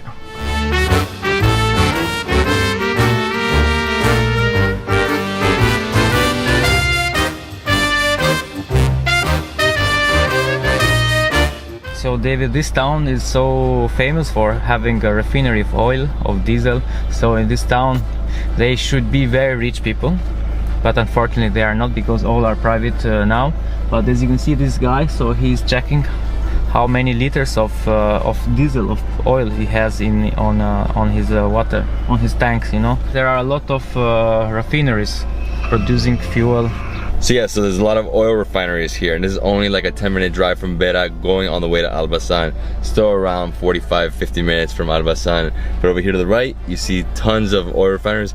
So we stopped here to see this machine pulling out the oil. As you can see, it's extracting the oil and then it sends it down a pipe. I guess the tanks like the ones we saw before. Yeah. Similar scenario. And I guess the reason why this town isn't extremely rich is because this is all privatized now, you were saying, right? Privatized. Yeah. Wow. Let's go, bro. We've been driving for half an hour and we see tons of hills, lots of farmers, people, you know, goat herders, turkey herders, got olive groves, I mean, beautiful hills. Over here, we just made a right to Elbasan, and then over here to the left, you can go to Belch to go to where we went yesterday. Yeah, exactly. To see the lake, right? But if you keep going straight, in about 30 minutes, we're almost there. Yeah. Elbasan. And yeah, another beautiful hot day in Albania. So we stopped here to save a tortoise, small guy, right? Oh man, there's one right here. So every time you see the tortoises, if you see them in the road, just stop, get them, move them, leave them. That's it. That's the best thing to do, because if not, they're gonna get hit. I literally had to stop like 4 cars because this guy almost got killed. Oh, let's go. Okay guys, so we made it to Elbasan. And this is Elbasan. Huge cities. We said second largest? No, it's the 4th largest. 4th largest city? Okay. So walking through here, as you can see, we have a park over here. We have lots of cafes, restaurants, supermarkets, and the castle is right there. And this is the center of town, right? Yeah. And these are the walls of the castle, built in the 15th century by the Ottomans. A short castle. I mean, it's only like 30-40 feet high. Lots of towers, obviously. Towers here, tower there, so many towers. It actually reminds me of the walls of the city of Lugo. Lugo in beautiful Galicia, Spain. Very similar style. That was actually built by Romans. This one's not. This was built by the Ottomans, 15th century. And then the entrance is right over here. So we're gonna go in the castle, we're gonna walk around, we're gonna explore, and then we're gonna exit the other way. This place dates back to Roman time. When the Romans arrived here, they first built Via Egnatia, which was 1,120 kilometers long, starting from Rome, Italy, from Durrës, which was called Durazzo, all the way to Macedonia, Bulgaria, and Istanbul today. So we are going to see a part of that road, but you will see a mixture of Roman time and Ottoman time. So similar to Burek, this is a living castle, meaning people still live inside. People are born here every day. But unfortunately, that's not a UNESCO, so people can rebuild their style, the houses. So you can see some are very new, some are very old. Yeah, so this is like more modern, you know, some old stone buildings, but most of them are rebuilt. Yeah. In like the 1990s, 80s, 70s. Yeah. So it looks very, very different. Lots of different colors. Typical architecture during the 1950s. So this wood is to protect the building, the wall, in case of earthquake. So this will balance the wall. You can see it's not straight, but it goes like. We are now in front of King's Mosque, which is the first mosque that was built in Elbasan after they conquered Elbasan, Ottomans. They built this mosque, dates from 1492. So this is renovated, of course. So always when people go and pray, left side is for females and right side is for males, or vice versa. And inside, when they go to pray, the second floor is for females. So you know the practice of Muslims, so they have to wash their hands in front of the mosque. So that was the mosque, and right across from it we have a church. Apostolic Church of Elbasan. So you can see the sign there. And this is Via Ignata. Yeah, exactly. Here was like the entrance all the way to Istanbul. So this was a kind of a border in Elbasan. So to go through Istanbul, to go all the way to Istanbul, you have to cross this, let's say, border, because it was you have to go inside the castle, cross the castle, then you can continue your way all the way to Istanbul, which was 1,120 kilometers, about 700 miles long. I've actually been to a few of these. Like in Sofia, they have it. Yeah. You can see it. Yeah, there are some parts like where you can still see the original stones. They are polygonal. So next we are going to see this beautiful restaurant, but we are not going to sit, just to have a look. Scampi restaurant. Scampi is the old name of Elbasan. So Scampi was called during the Roman time, and we are going to see they are keeping and saving some pottery from the past, some statues. This is a gorgeous restaurant here along the walls. So you see that's the exit, right? So you exit the entire castle there. Over here we have the walls, and we have many different places to eat. So you can eat up here in this terrace. You can eat inside in the garden area. And they have another terrace over here.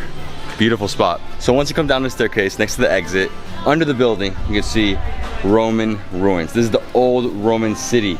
And it's like walls, right? That's walls to different houses, I'm guessing. It could be anything, really, but it's different walls. The good thing is the entrance is for free. So when you enter inside the castle, you can have a coffee, you can see the history, which is under the walls of the restaurant, and the beautiful garden. So this garden usually used to arrange some private celebration. And that's it, guys. We explored the castle. There's the exit. My man, we can't go up, right? Yeah, this is closed. But that's it. I mean, beautiful living castle. See the mosque, see the church, see the street, and then come to this restaurant, have a coffee, have breakfast, have lunch. But every time you're here, just come here for sure, because this is beautiful. Look at this. I've never seen a restaurant inside a castle like this. So now all the way to Pogradec. How long drive? So it's 1 and 20 minutes probably. So the only way to get to Pogradec, which is on Lake Ohrid, is to drive from Berat through Albasani. There's no other way to get there from Berat. So if you come from Tirana, you pass through here as well. You pass right through here and keep going. So we have about an hour before we get to Lake Ohrid. And if you guys don't know, Lake Ohrid is a lake that is bordered by both Albania and North Macedonia. On the other side, you have Ohrid and Struga, which are the two towns. Ohrid is a beautiful town. It's like 365 churches from Byzantine period. Really amazing spot. And then on this side, we have Pogradec. And that's basically it for the lake. It's the deepest lake. It's lake in Balkan. It's about, the average depth is about 300 meters, and it is considered the oldest lake in Europe. So millions of years, because it's a natural, and what is special is one of 10 cities and natural sites that is inscribed in UNESCO, right? So as a city and as a natural site, so as a lake and as a city of Ohrid, but not from Albanian part, but from Macedonian side, North Macedonian side. So in a few moments we'll see the first town, small town, Librash. And as you can see, the nature here is so beautiful. We have also a lot of parks, natural parks, all up in the mountain. So, but cannot wait to show you Ohrid Lake or Pogradec Lake, so it depends how you want to call it. So it's important is same, and it's so beautiful. So we just climbed up like a huge hill, and once we went over it, there you can see Lake Ohrid. Beautiful, dude.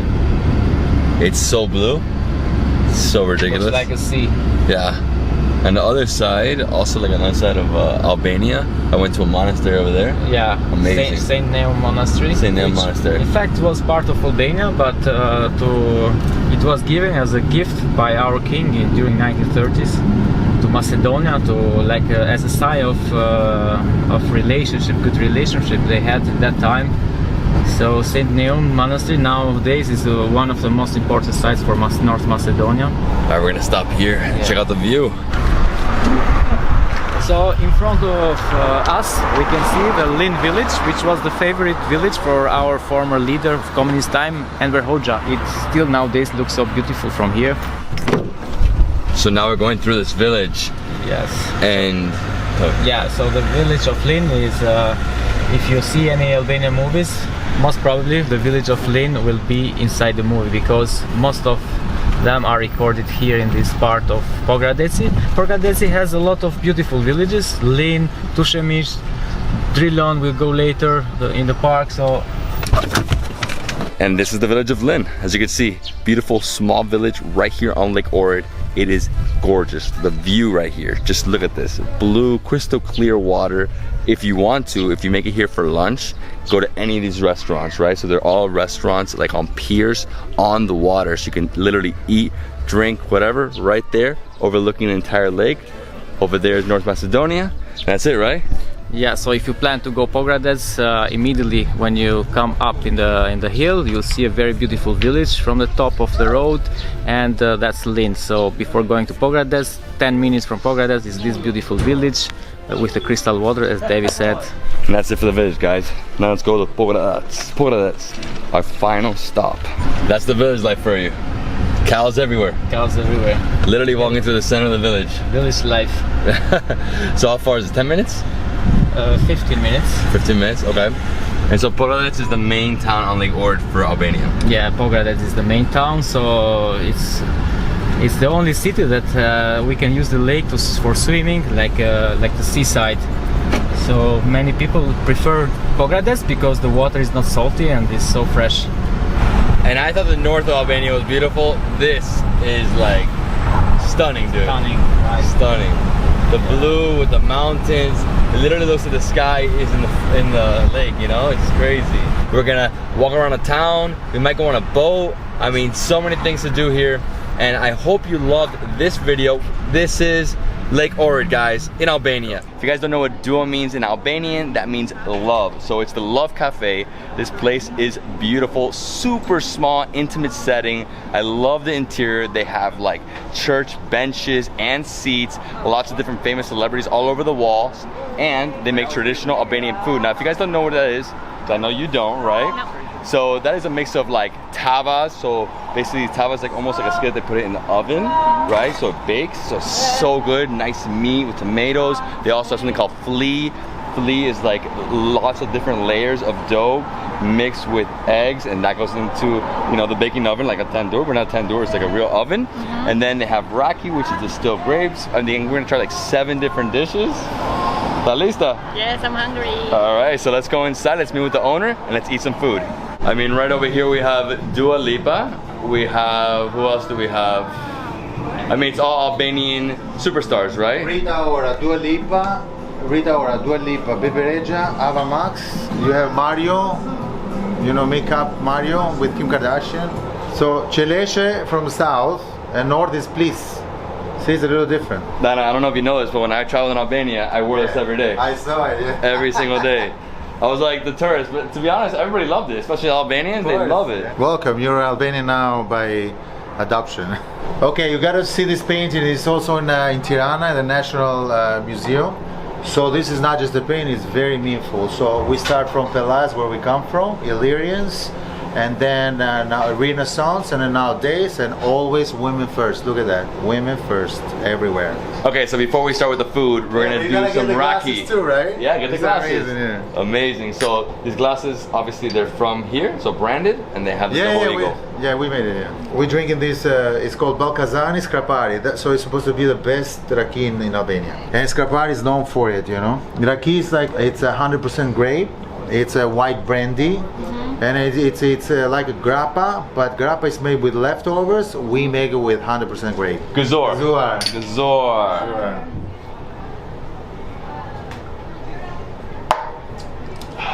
It's good. It reminds me of aguardiente. It's really good. And oh my god! I wish it was winter. Salad octopodi, octopus salad here. Okay, so these are stuffed eggplants. These are really good vegetarian style. All right, Diana, are you ready to try some of the best Albanian food in New York City? Yes, I am ready. Oh my gosh. So which one you want to start with? I'm going to try the spicy feta first. Okay. Cheers. Cheers. Oh my god. Wow. The honey. I wasn't expecting that. It's like literally melting in your mouth, right? So it's super soft. The spice level is perfect. Here we go. Here we go. Good rico. Nice and soft. The crunch in the top. Like he nuked it, right? What is that crust? It's just the cheese? I'm gonna dip this into the honey. I have to. Fine, I'll do the same. Are we supposed to do this? Is this right? Hey man. I think it is right. Yes, it is. It's right, it's right. Oh my gosh. So really different cheeses, right? So this one's extremely soft, feta cheese. This is more of a white cheese that is a little denser. I love the layer on top. So that is just the fire, right? Yes. That's it. This is a vegan dish. There's no cream, no butter, nothing, right?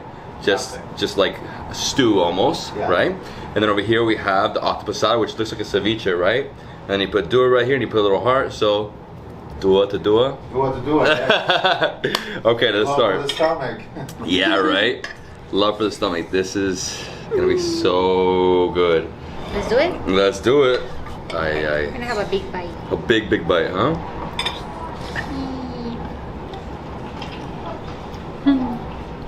It melts, man. Qué rico. Qué rico. Nice, healthy dish, right? Oh, this is so. Oh my gosh, this is. Tomatoes, but you have some onions. What else do we have in here? That's it. The onions. It's tomatoes. Tomatoes and then herbs. Oregano and stuff. And black pepper and salt. That's it. So good. And so then healthy. You bake this, but it's a process. Like you have. Oh yeah. You have to go through, and then you bake it. Doesn't matter what country it's from. If it's homemade food, it makes you feel like home, right? All right, so next up we have the last 3 plates, right? So we have the octopus. Over here we have the Elbasan tava. So this is a lamb casserole. So it's yogurt and lamb. This is the best dish in Albania. I mean, for me, the tavas, so good. And over here we have cevapi, so minced meat, like almost the shape of sausages, right? But I've never seen it with cheese on top. Let's try this octopus. Oh, I love octopus salad. I mean, I would eat this just as my meal, Yeah. It's incredible. I'm gonna give you more, no? Yes, thank you. You always sort of like try to compare when you try something new to something you already know. You didn't do that. I'm sorry. It was so good though. Couldn't wait. Couldn't wait. It's so soft, the octopus. Nice and tender. Tomatoes literally like been baked, Yeah. Falls apart. This isn't take too much, my friend. Too much. I'll keep going with this. It's too good. I'm gonna be so popular with my New York friends. Oh yeah, you're gonna be like bringing them to the best restaurant ever. This is like the main dish of the country, cevapi. But also the neighboring states have it as well. So like Bosnia does it. Most of the states in the Balkans do it, but they just do it a little differently in Albania. Oh man. And they're this size. They're these size, yeah. And this is cevapi, and then if you go to a place, like if you see a restaurant in Albania or in Kosovo, it's called cevatore. Okay. So like cevapi place. Cevape. Cevape, sorry. Cevape. Cevape. The cheese. Nice minced meat. Smoky on the grill. Te gusta? Colombia approves Mm-hmm. of Albanian food. So good. Oh my gosh. Oh my gosh. I can't even tell you how good this is. I'm not a meat eater, but yeah, this is the type of thing that gives you Yeah. switch back to meat. Exactly. To be honest, I don't know how people give up meat because it's hard for me, obviously, with my job, but good, too good. My friend Gazor, I hope you enjoy it. Salud. Salud.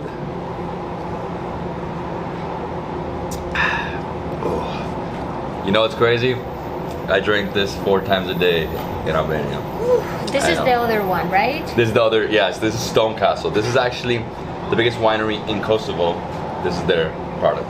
Okay. And they have their office, for the USA office in the Bronx. Like right there in the Albanian corner. Really? Yeah. Wow. So next up we have one of my favorite dishes ever in Albania, the Elbasan tava. Elbasan is a big city. It's about an hour south of Tirana, really close to where my farm is, like Dias village, like 20-minute drive.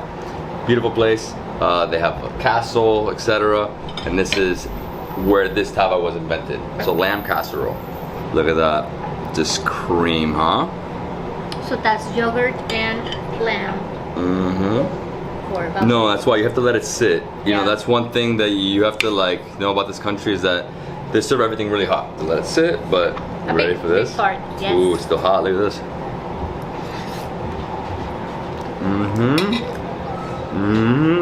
Tenderness of the lamb. And they also have this version, but like it's not Elbasan, but it's with tomatoes. You know, sometimes they'll put a pepper and just the cream and just a big pepper, and that's it. And then you obviously get the bread and you dip, right? Yeah. This is a very unique thing again. I've never had anything similar to this before. No, and again, this is like for the winter month, right? If it's really, really cold outside, you have this and you get really full. Like right now, this is what's filling me up the most, the todo. Yeah, very filling for sure. Save some room. You have baklava.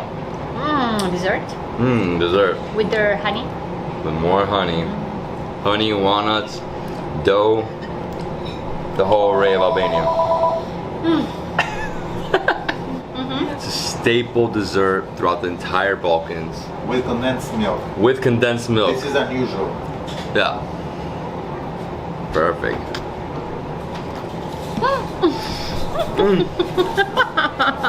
Oh my god. Excelente. No, está bien, está bien. It's warm. No, nice and warm. Yeah, see, it's unusual, that's what I said. I like the condensed milk. It's condensed milk, it's not the classic, you know, sugars or diabetes, no. No, no.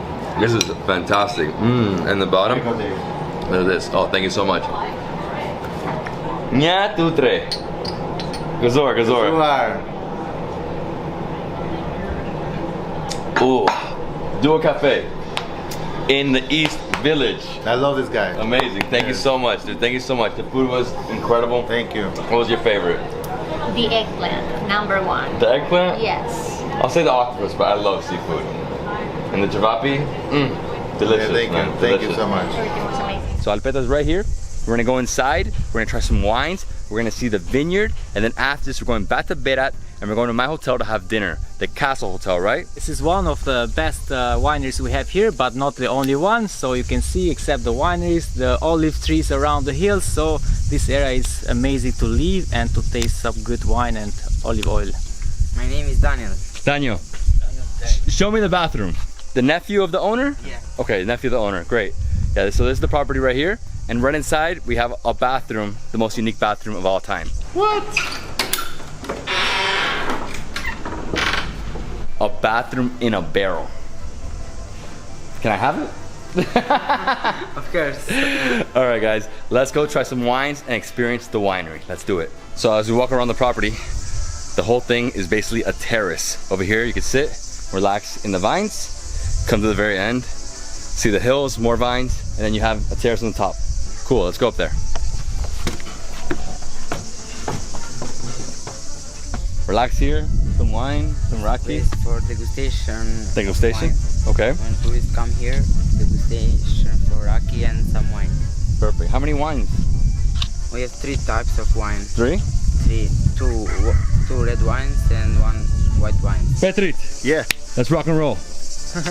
Petri is the owner. He's gonna take us around the vineyard. We're gonna see some grapes, some vines, and then after that we're gonna go inside, see how they make rakia, and then we're gonna do a disgustation or tasting, you know, all the wines. 3 wines and 20 rakias. 20 rakia. So they make rakia out of this fruit. It's called sana. We don't know the translation, so it's sana. It's like a small berry with a nice nut in the middle, nice seed. Sana.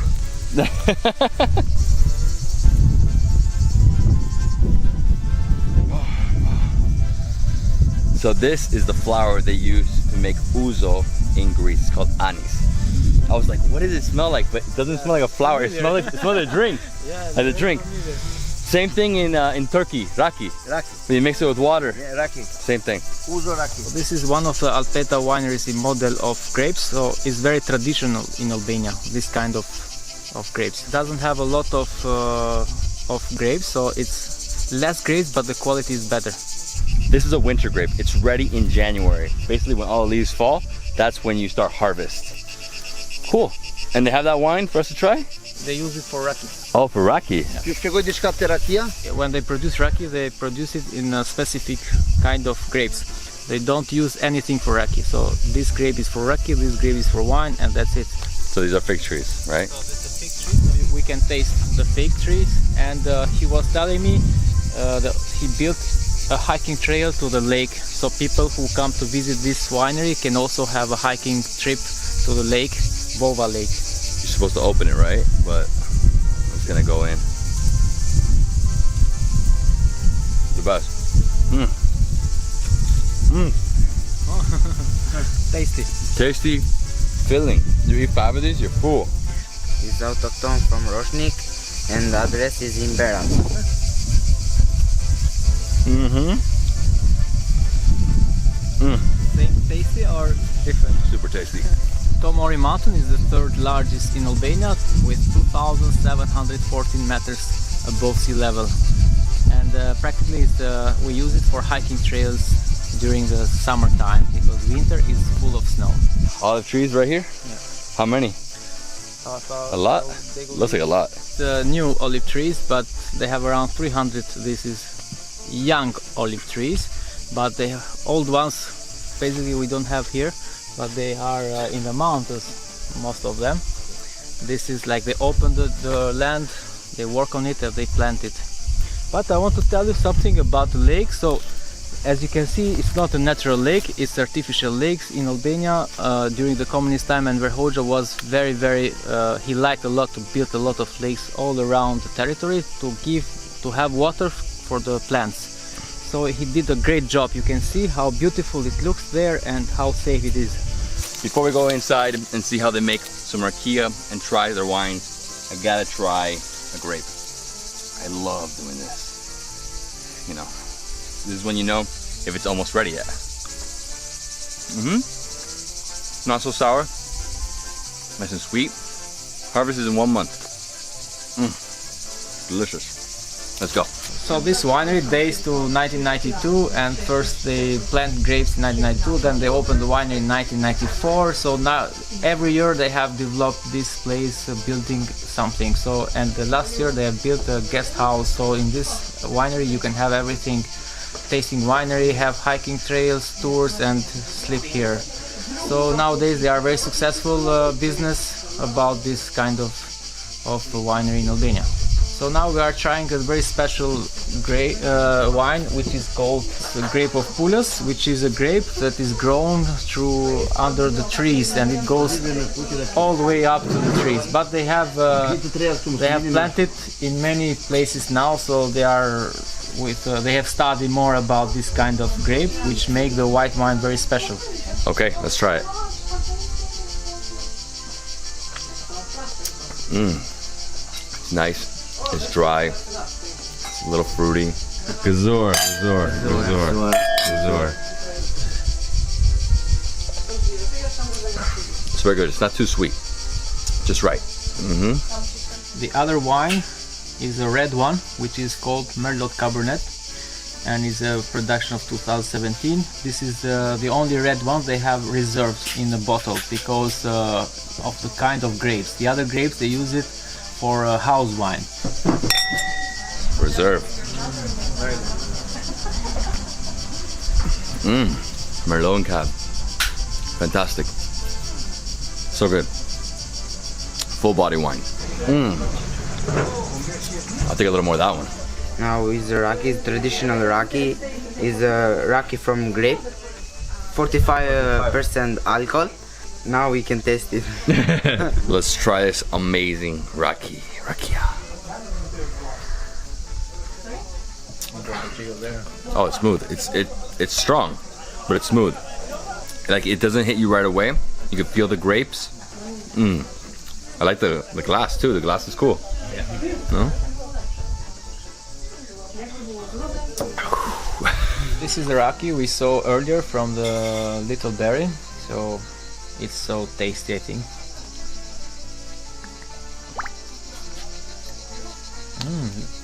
Very good. You drink it like this. This is how you usually have it on them, and it's whenever they want to drink. Oh, it's nice. It's herbs. It's herbs. So he brought this rakia, and he's saying you should see what it is. Surprise.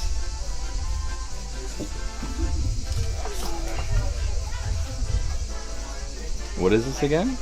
I think it's from the flower of Uzo. Having like 5 rakis in a row, this is nuts. Surprise, surprise, it's actually almonds. We were thinking anise, something similar to that, but it's almonds. Hey. Cheers. Gazor, gazor, gazor, gazor, gazor. Oh, gazor. Gazor.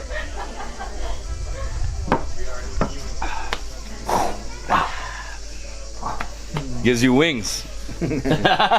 Yeah, so they brought us some walnuts, some cheese, some olives, some peaches, and some figs. Oh, whatever. It was huge. Okay, we're going now here. Sorry, what's your name, bro? Ardit. Ardit. Here is the place when we make the raki, traditional raki. So it's like distilling grapes. Why is it different from grappa?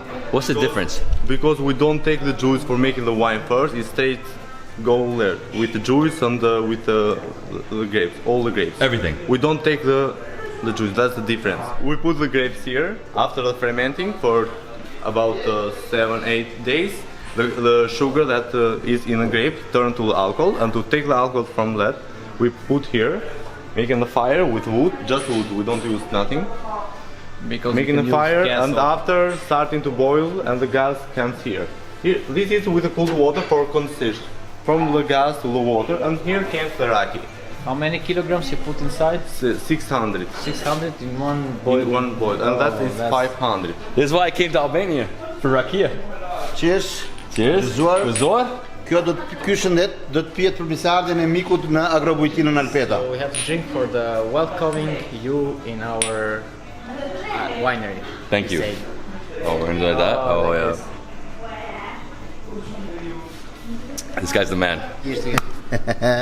So this is how the granddad did it. Basically, you drink it from a pepper. Yeah. And after you can eat the pepper. And after you eat the pepper? Yeah. What? All the pepper Some or wild half stuff. pepper?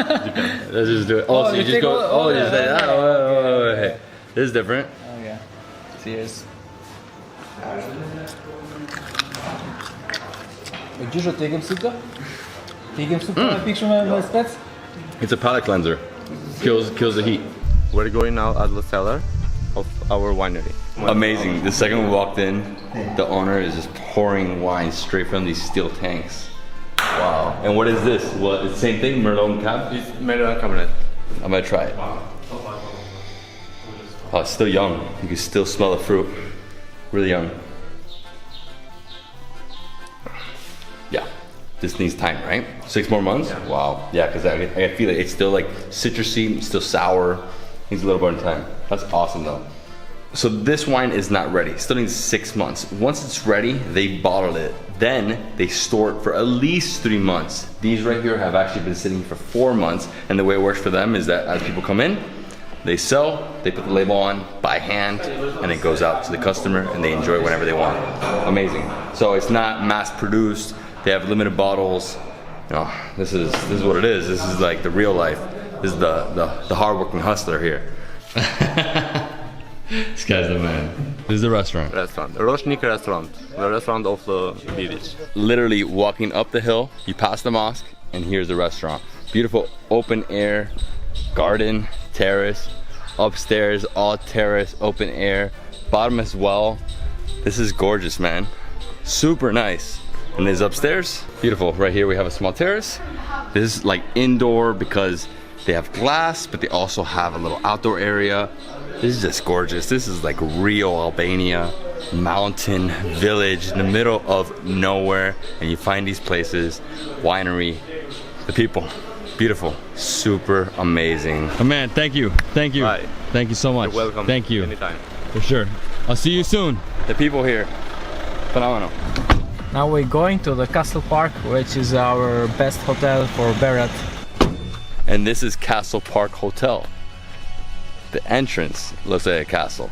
Let's check in. Let's see my room. I'm hungry. We're having dinner right here, right now. Let's go. I was waiting for you all the day. We're getting here. Sorry. How you doing? How are you? Very I'm good. Alma. Nice to meet you. David, nice to meet you. Pleasure. Thank you very much. Thank you. Pleasure for me. All right, let's go see my room. Second floor, right? Great. This place is great. The staff, the best. Dude, I love it. I love it. So, Tell me. it's like an old style, it's like It's exactly. in a castle. That is how it's supposed to be. So it's like a room in a castle, very old school, cozy. Got a king size bed here. Over here we have a twin size bed, so if you have kids, sleep right there. And over here we have the bathroom. Over here we have more modern, really nice. Bidet, toilet, shower, love this, really nice, right? Huge mirror. And then over here, we also have a terrace that overlooks the terrace, like the outside seating, right? I love the fire, bro. This is great. Are we gonna cook some kebabs there? Yeah. Yeah? Kebabs. There's no kebabs. I'm messing with you. Yeah. Look at this monstrous feast. This is Berat food. Berat. Alma, what do we have? So, Berat is famous for the good food. Okay. Because it has the best olives, so the best oil of olive, Okay. the best cheese, the meat. We buy all the meat in the villages in Tomori, Holy Mount.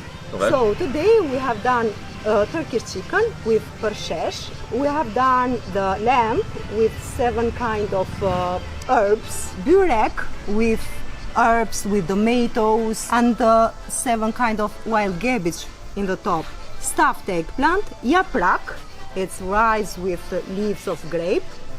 The cheese is very important and very good in Berat. We have a lot of other things, but they are coming from the kitchen. Oh my god. And we have Yes. rakia. Raki is from Fana, it's a wild fruit, Okay. and with some saffron. Okay guys, we have a huge feast here. This is Albanian food from Berat. Looks incredible. We have a huge mix, like 12 different things. Wine, other wine, rakia, and the big bread. Yes, and the homemade bread, goulash. That's crazy. This is goulash. So we start with the rakia and the wine, Yeah, and we go backwards. Gazur. Gazur. Welcome in Albania. Thank you. Oh, That was nice. So smooth. your mouth is on fire now, I think. No? Now it is. Now it feels good. It warms you up in this heat. Yeah. We do bulgur. Bulgur. Yes, it's lakror with corn, and in the top is corn again with milk, peppers, nuts, cheese, oil of olives, and that's all.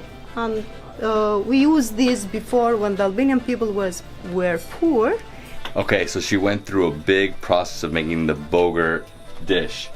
She adds one layer, a second layer. It's like never ending, like 3 layers. Then after that, we come over here to the fire, el forno, the oven. She heats up the tava, the biggest tava I've ever seen. This is huge.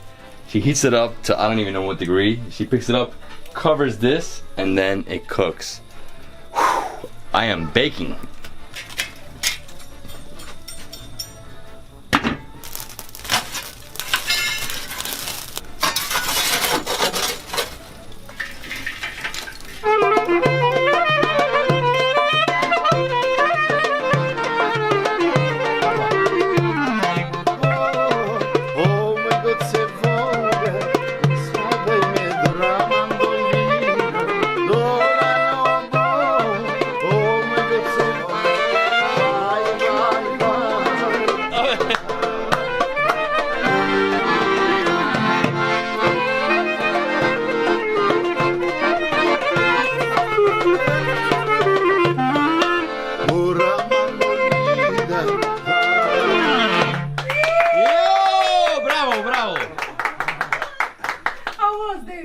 Amazing, amazing. Thank you, thank you. But where's the food?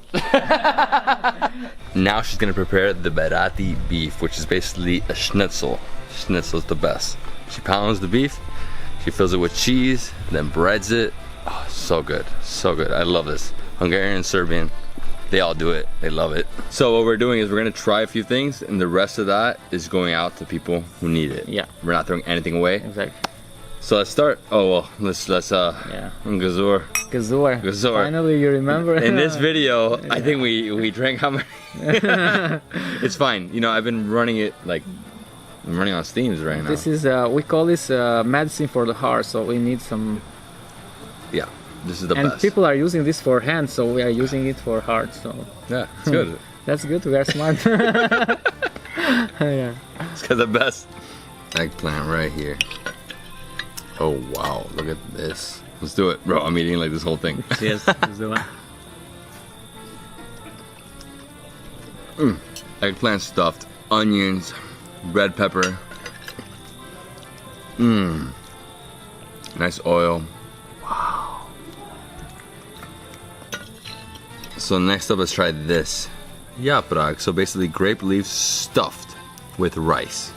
Okay, let's do this thing.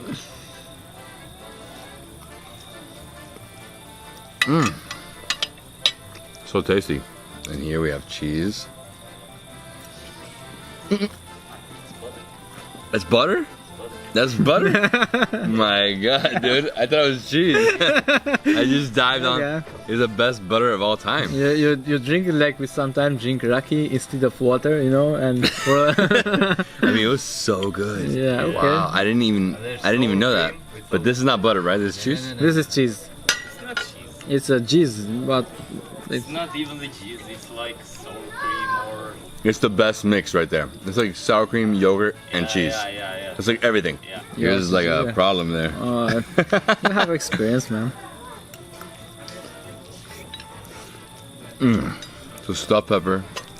This food is crazy good. Yeah, very.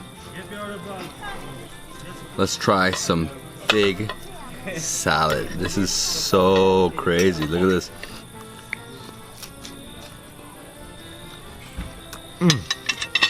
The ultimate. The figs. Yeah, figs, yeah. And what's this guy? This is a salad. He just said there's no hand books. He just a John and book. Delicious cabbage salad. Wow. Wow, it's like the best cocktail of salad. My turn, guys. Oh yes. This is so delicious. Got rice. What else you have in here? A little bit of cheese, some minced meat. Next up is the cheese right here. Crazy cheese. Look at this. Oh my god. This is so good. It's not butter. In fact, it's yogurt sauce. Okay. It's different. It's insane. It's like red pepper, olive oil, olives, a little sour. It's so good. Yeah. Like, this is amazing. Wait, cheers. This is way better than what I have for Thanksgiving, man. It's crazy. Yeah, jeez. We have no words what to say. It's so delicious, really. We have to try the lamb. Crazy lamb. Got fat. You have meat. Oh, snap. This is gonna be good. Yeah. I love our little hats. Killing it. Cheers. Let's go. This is ridiculous. How's it looking? Ridiculous. Wow. So good. Gazor, gazor. Gazor, gazor. Thank you. Thank you. Alright, so here is dessert. It's called katma. Yeah, And what is katma. it? It's like a baklava? It's similar, but tasty. More tasty. Albania, everything's more tasty. More tasty every time we try. So this is made a lot faster than baklava, and it's delicious. Wow. Okay, we are ending our night. We have rakia, we have 2 different desserts.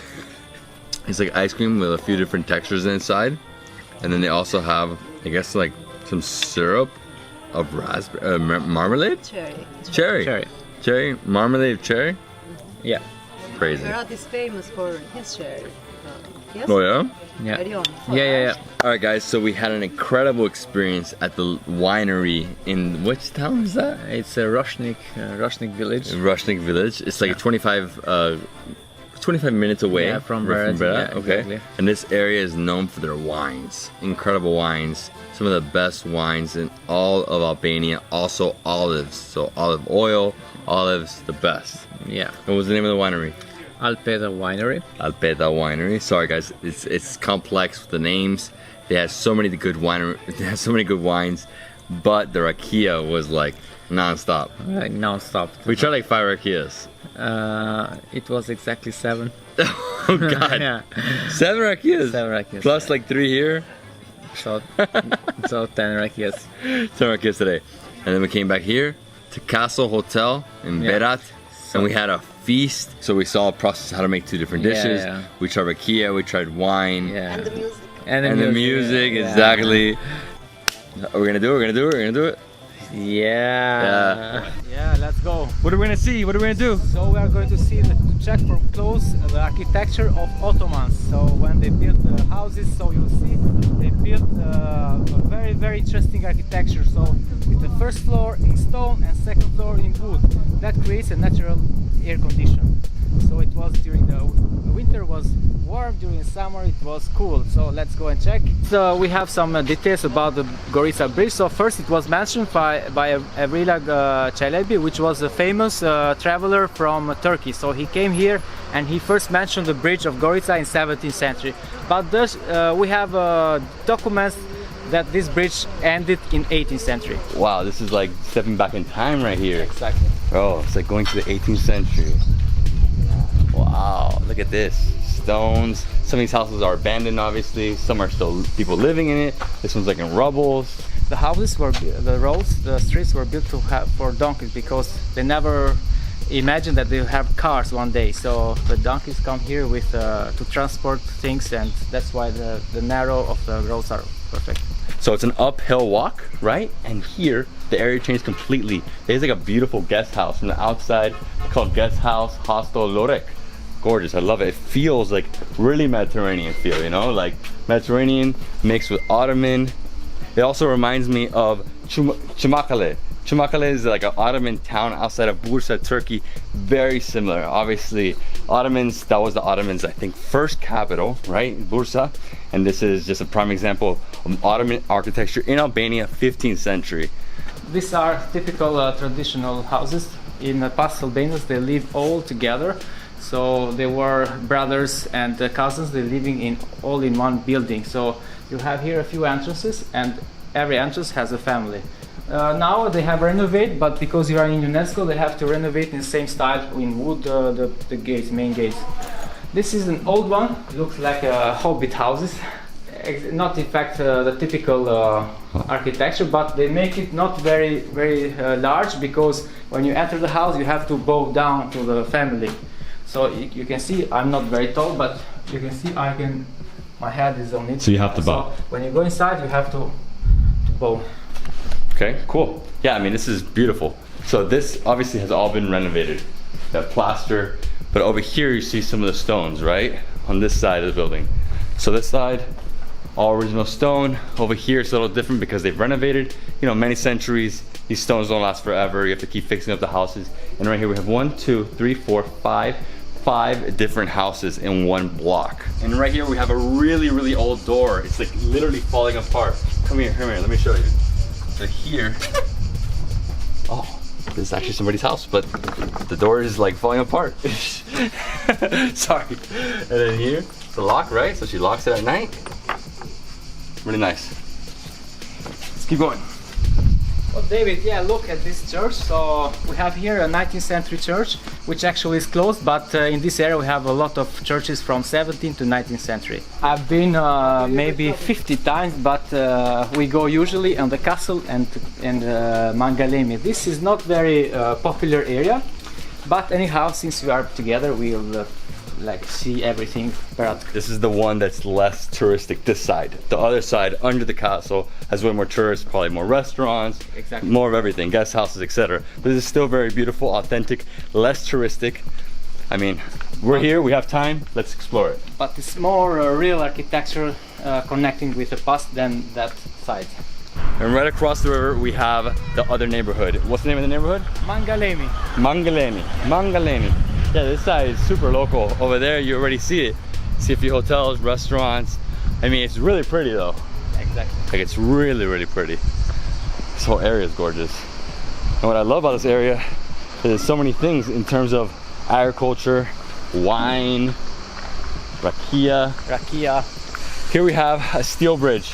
Yeah. This connects the towns closer on this side because they're closer here. Yeah. Over there where the other bridge is, they're a little farther, so it would take them a lot longer to go around. This one's bigger, it connects them easier, and it was just built recently, right? Exactly. Past 100 years for sure. Less than 100 years, about 50 years. Okay. Because these are the two main neighborhoods and people can connect easier there, as you said, than the Gorica Bridge. And in front of us we have a minaret. Yeah. We have the town, and at the top, the castle. From the castle you get that epic view. Yeah, wow. We're going to that panorama view. Look at that. So now we are going to Mangalemi neighborhood, and in this side we can see more Muslim religion objects like this mosque. This was bachelor mosque. So unfortunately the mosque isn't open, it's under construction. Really beautiful though. You can see really old painting on top. You have, you know, some Arabic scripture right there. And this is all stone, right? Really old? How old? It's from 16th century. Mosque. 16th century? Yeah. This was interesting because when the young people, they want to find a wife, they come here, they have the imam, and that's why it's called bachelor mosque, so for single people, for single guys. Can we see in this? As you can see here to the left, they have wood carvings of the city. You have different buildings, churches, castles. This one's my favorite. This one's like the view from the other side. And her brother is actually the guy who's carving the wood. Right back here, look. This is the type of souvenirs you need to buy when you come to Albania, when you go anywhere around the world. Stuff that is handmade, local, and this is really unique. Like, I would buy one of these and put it on my wall. I love it. How much is it? 33 euro? Wow, it's a great deal. 33 euro, okay. Let me see, do I like any of them? I'm not gonna find a mask in Albania, but I want a good wood carving, and I decided on this one. Cost me like 65 euros, but this is the trip, this is like the gift from the trip for my family. So it's olive tree, and it weighs a lot. Yeah. But you know what? It's about 5 kilograms. This is like Albania right here. Exactly, yeah. All right, let's go. Thank you. Thank you. Thank you. Up here we have the museum. Over here some hotels. Let's go inside the museum. This ethnographic museum dates back over 400 years. It's a traditional old house and it's still perfectly intact the way they used to use it. So you have many different rooms. In each room you have different things. So some rooms you have some clothing where it shows you how people used to dress in Berat, right? You have you know, headpieces, wool, different pans, pottery. I mean, just a bunch of different things. You know, same things you have in your house today, but just old style. Yeah. What I love is the floor, how they have it. And my favorite part of the entire house was the guest room. The guest room was awesome because it's really, really like big. Like you could lay down on that couch. and then they have like windows on top, and that's where the girls would stay that if they weren't the same family. Exactly. You know? So a really cool experience. You should definitely come here. It's one of the things you have to see when you come to Berat. Just walk through, see every single room. I think there's like 7 or 8 different rooms. They'll give you a tour of the property, and the cost is, I think it was 300 lek per person, something like that. Yeah, around €2.5. So that was a perception of a villa in 16th to 18th century. So this was a house for rich families. So you can see how beautiful, a lot of rooms. Like today in a beautiful villa we have a lot of rooms, so that was it. So now we're going up to the top, to the castle of Berat, and there we're gonna get epic views. We're gonna see everything you can see inside, and we're gonna have lunch at the restaurant. Is it one restaurant up there? Many restaurants? Many restaurants, but they're going to the best one. The best one, and which one is that one? The local family there, they cook together, so it's called Kocho Plaku. So it's very funny man, and his wife cook very well. So you can walk up there if you want to, but we're driving because it's way too hot.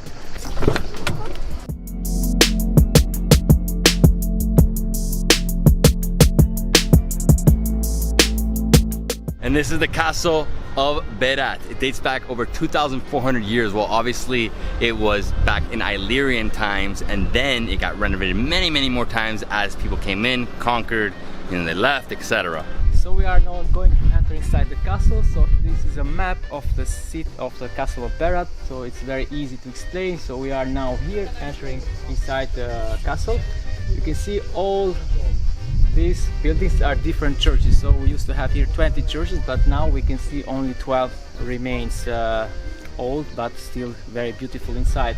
So we'll enter here and do a tour all around. And the best view is from the balcony, which is so from downtown. It's very easy to understand the timing in the past. So the big stones are from Illyrian time, which means the city is older than 2,000 years ago, so 2,400 years ago. Then Romans arrived here. You can see the red bricks. So the Romans were the first using the red bricks and the cement to attach just the wall. Then when Ottomans arrived, Ottomans preferred to have white and small stones to build. So you can see 3 periods of time in this wall. One thing that's very unique about this castle is that it's a living castle, meaning people actually still live here. The lady I met at the museum was born in here. Still houses. Over there's like a mini garage. Literally their cars are parked next to the gate.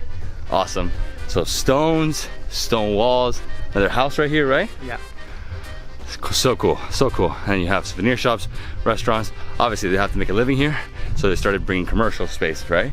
And there's tons of souvenirs, lots of wood carvings. Obviously I suggest going to my place where I went and buying there, but you can find everywhere. This is great. And this is a church? So we have been under Ottomans for 4 centuries, and during 16th, 17th centuries it was forbidden to have a church in an Ottoman town. So Ottomans left people to build churches, but they said it has to look like a house. For example, like this one, you cannot notice that that's a church, but in fact it is a church inside. But from outside there is not a cross, there is nothing outside, so people can go and pray, the ones who were Catholics, and it was not very, very forbidden for Catholic people here. Going to be the restaurant, so he's the owner, Kocho. Kocho. Konstantin Kocho Plaku. Konstantin Kocho Plaku. Okay. Where's the rakia? I love this. So the restaurant's called Onufri, which is the famous painter Onufri. Okay. Which was we'll see some of his art in the museum. We go later, Onufri Museum. We're sitting outside on the terrace, but they also have indoor seating, looking out over the castle. This feels like a taverna, right? Traditional house. Gazur. Gazur. Ching ching. All right, guys. So we have aqua. He's saying it's like water. Raki aqua. So right here we have like 1, 2, 3, 4, 5, 6 amazing plates, stuffed cabbage. There's okra. Here we have delicious like pepper, red pepper, green pepper with oil and feta cheese.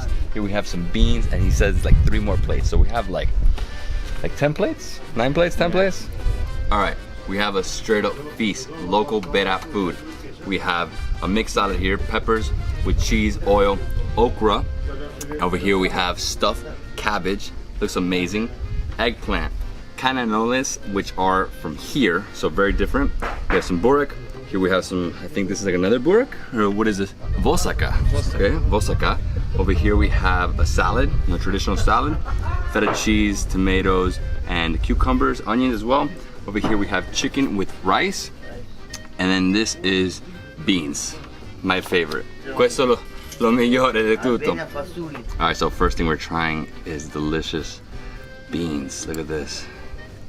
So it's beans, it has a little bit of herbs on top. Let's try it. A little crunchy, moist. I love the herbs. This is my favorite thing ever. Eggplant, so good. So fresh, so juicy. Alright, so next thing we're trying is the delicious okra. So this okra has thyme as well, and it has tomato sauce and oil. I love okra. It's a delicious vegetable. Later. Giro, okay. Can't get fresher. Now I'm gonna try this. The best. Burek. Look at this monster right here. No good. No good? No, it's amazing. What are you talking about? So many layers. Nice cheese, nice crumbly cheese. Yep. Next I'm gonna get the stuffed cabbage. So it's stuffed with rice. And it looks like tomatoes. Oh, this is so good. Wow. All right, I think I gotta try this. All right, so this one has meat inside.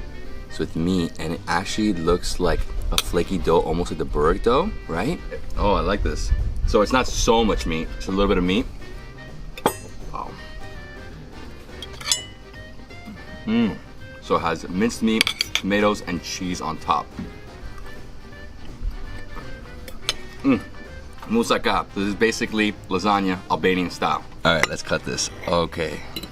So moussaka, almost like lasagna. So here we have some meat. We also have, I guess this is like a, what is it, potatoes? Colombo. An eggplant, wow. Okay. What a different moussaka. Yeah, you have the veggies, the potatoes. Yeah, and the bottom, I like the crispiness. No good. No, it's so good. I'm gonna eat more. Okay, and here we have the fergus. So it's red pepper, green pepper, and then like basically feta cheese, basically, right? And onions. And this is incredible. The best oily pepper salad of all time. Every dish has been amazing. Oh, I had, but I'll have more, my friend. Eggplant, brinjal. Hindi. Hindi, eggplant. So I'm gonna get chicken. He was telling me because it's a little hard to cut, it's from the village. It's tougher. Love the rice. I have to try the salad, which should have been the first thing. Hilarious, right? I personally love the tomatoes. Cucumbers, I can skip them. This is basically Greek salad without the olives. The food's so good, my friends. So good. I gotta say that this eggplant is blowing me away. You both near that. Cheers. Gazor. Gazor. This food is phenomenal, my friend. Yeah. Wow. So good. Like, I can eat this every day, but maybe 1 or 2 plates. Not every day all this. Manja. You are right. That's the best. All right, guys. I gotta eat something else. A little more. Some okra. This for guess. Yeah. The best. Gazor. One more time. Gazor. Some good raki. He made it at home, right? Yeah. It's a strong one. Nuk tapen gomat, nuk tapen, but O Gjergje, hajde Meri. Yeah, it was a plan. My friend. Ow! This guy's violent. It's the rakia. It gives you wings. No. I'll see you guys later. Thank you.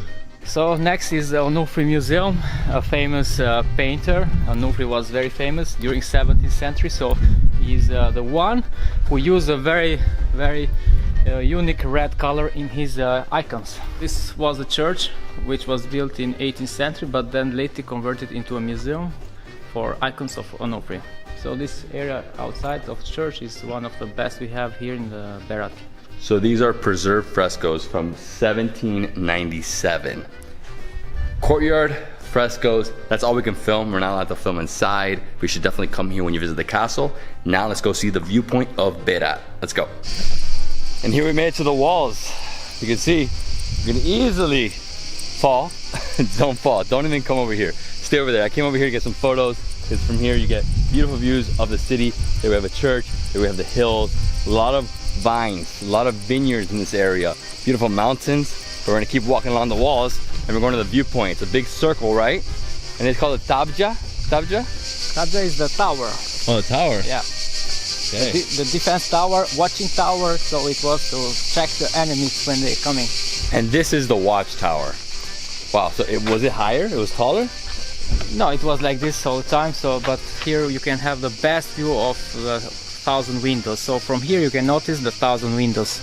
Come to the castle, walk to the tower, and see this view. No better view in Berat. Wow. Old town right there, both bridges, the river, new town over here. Stunning. Incredible, dude. Hey, I love this. This has been one of my favorite spots so far in Albania. Berat. Berat, UNESCO World Heritage Town, 15th century Ottoman village or town, right? Yeah. So 18th century bridge, old town, explore the old town, buy some souvenirs, eat some delicious food at the restaurant. Exactly. Onufri restaurant, Kocho, the owner. Onufri. Onufri. Delicious food. I don't know what my favorite thing was. The ferges, the burek, the rakia. I mean, it was non-stop food. I mean, the food was so good, and it all comes from the area. Yeah, exactly. Right? From farms. All from the farms of the area. Perfect. Yeah. And then after that, you can explore the castle, see more churches, museums, see old buildings, and then come here and get this view, which is stunning. Like, dude, breathtaking.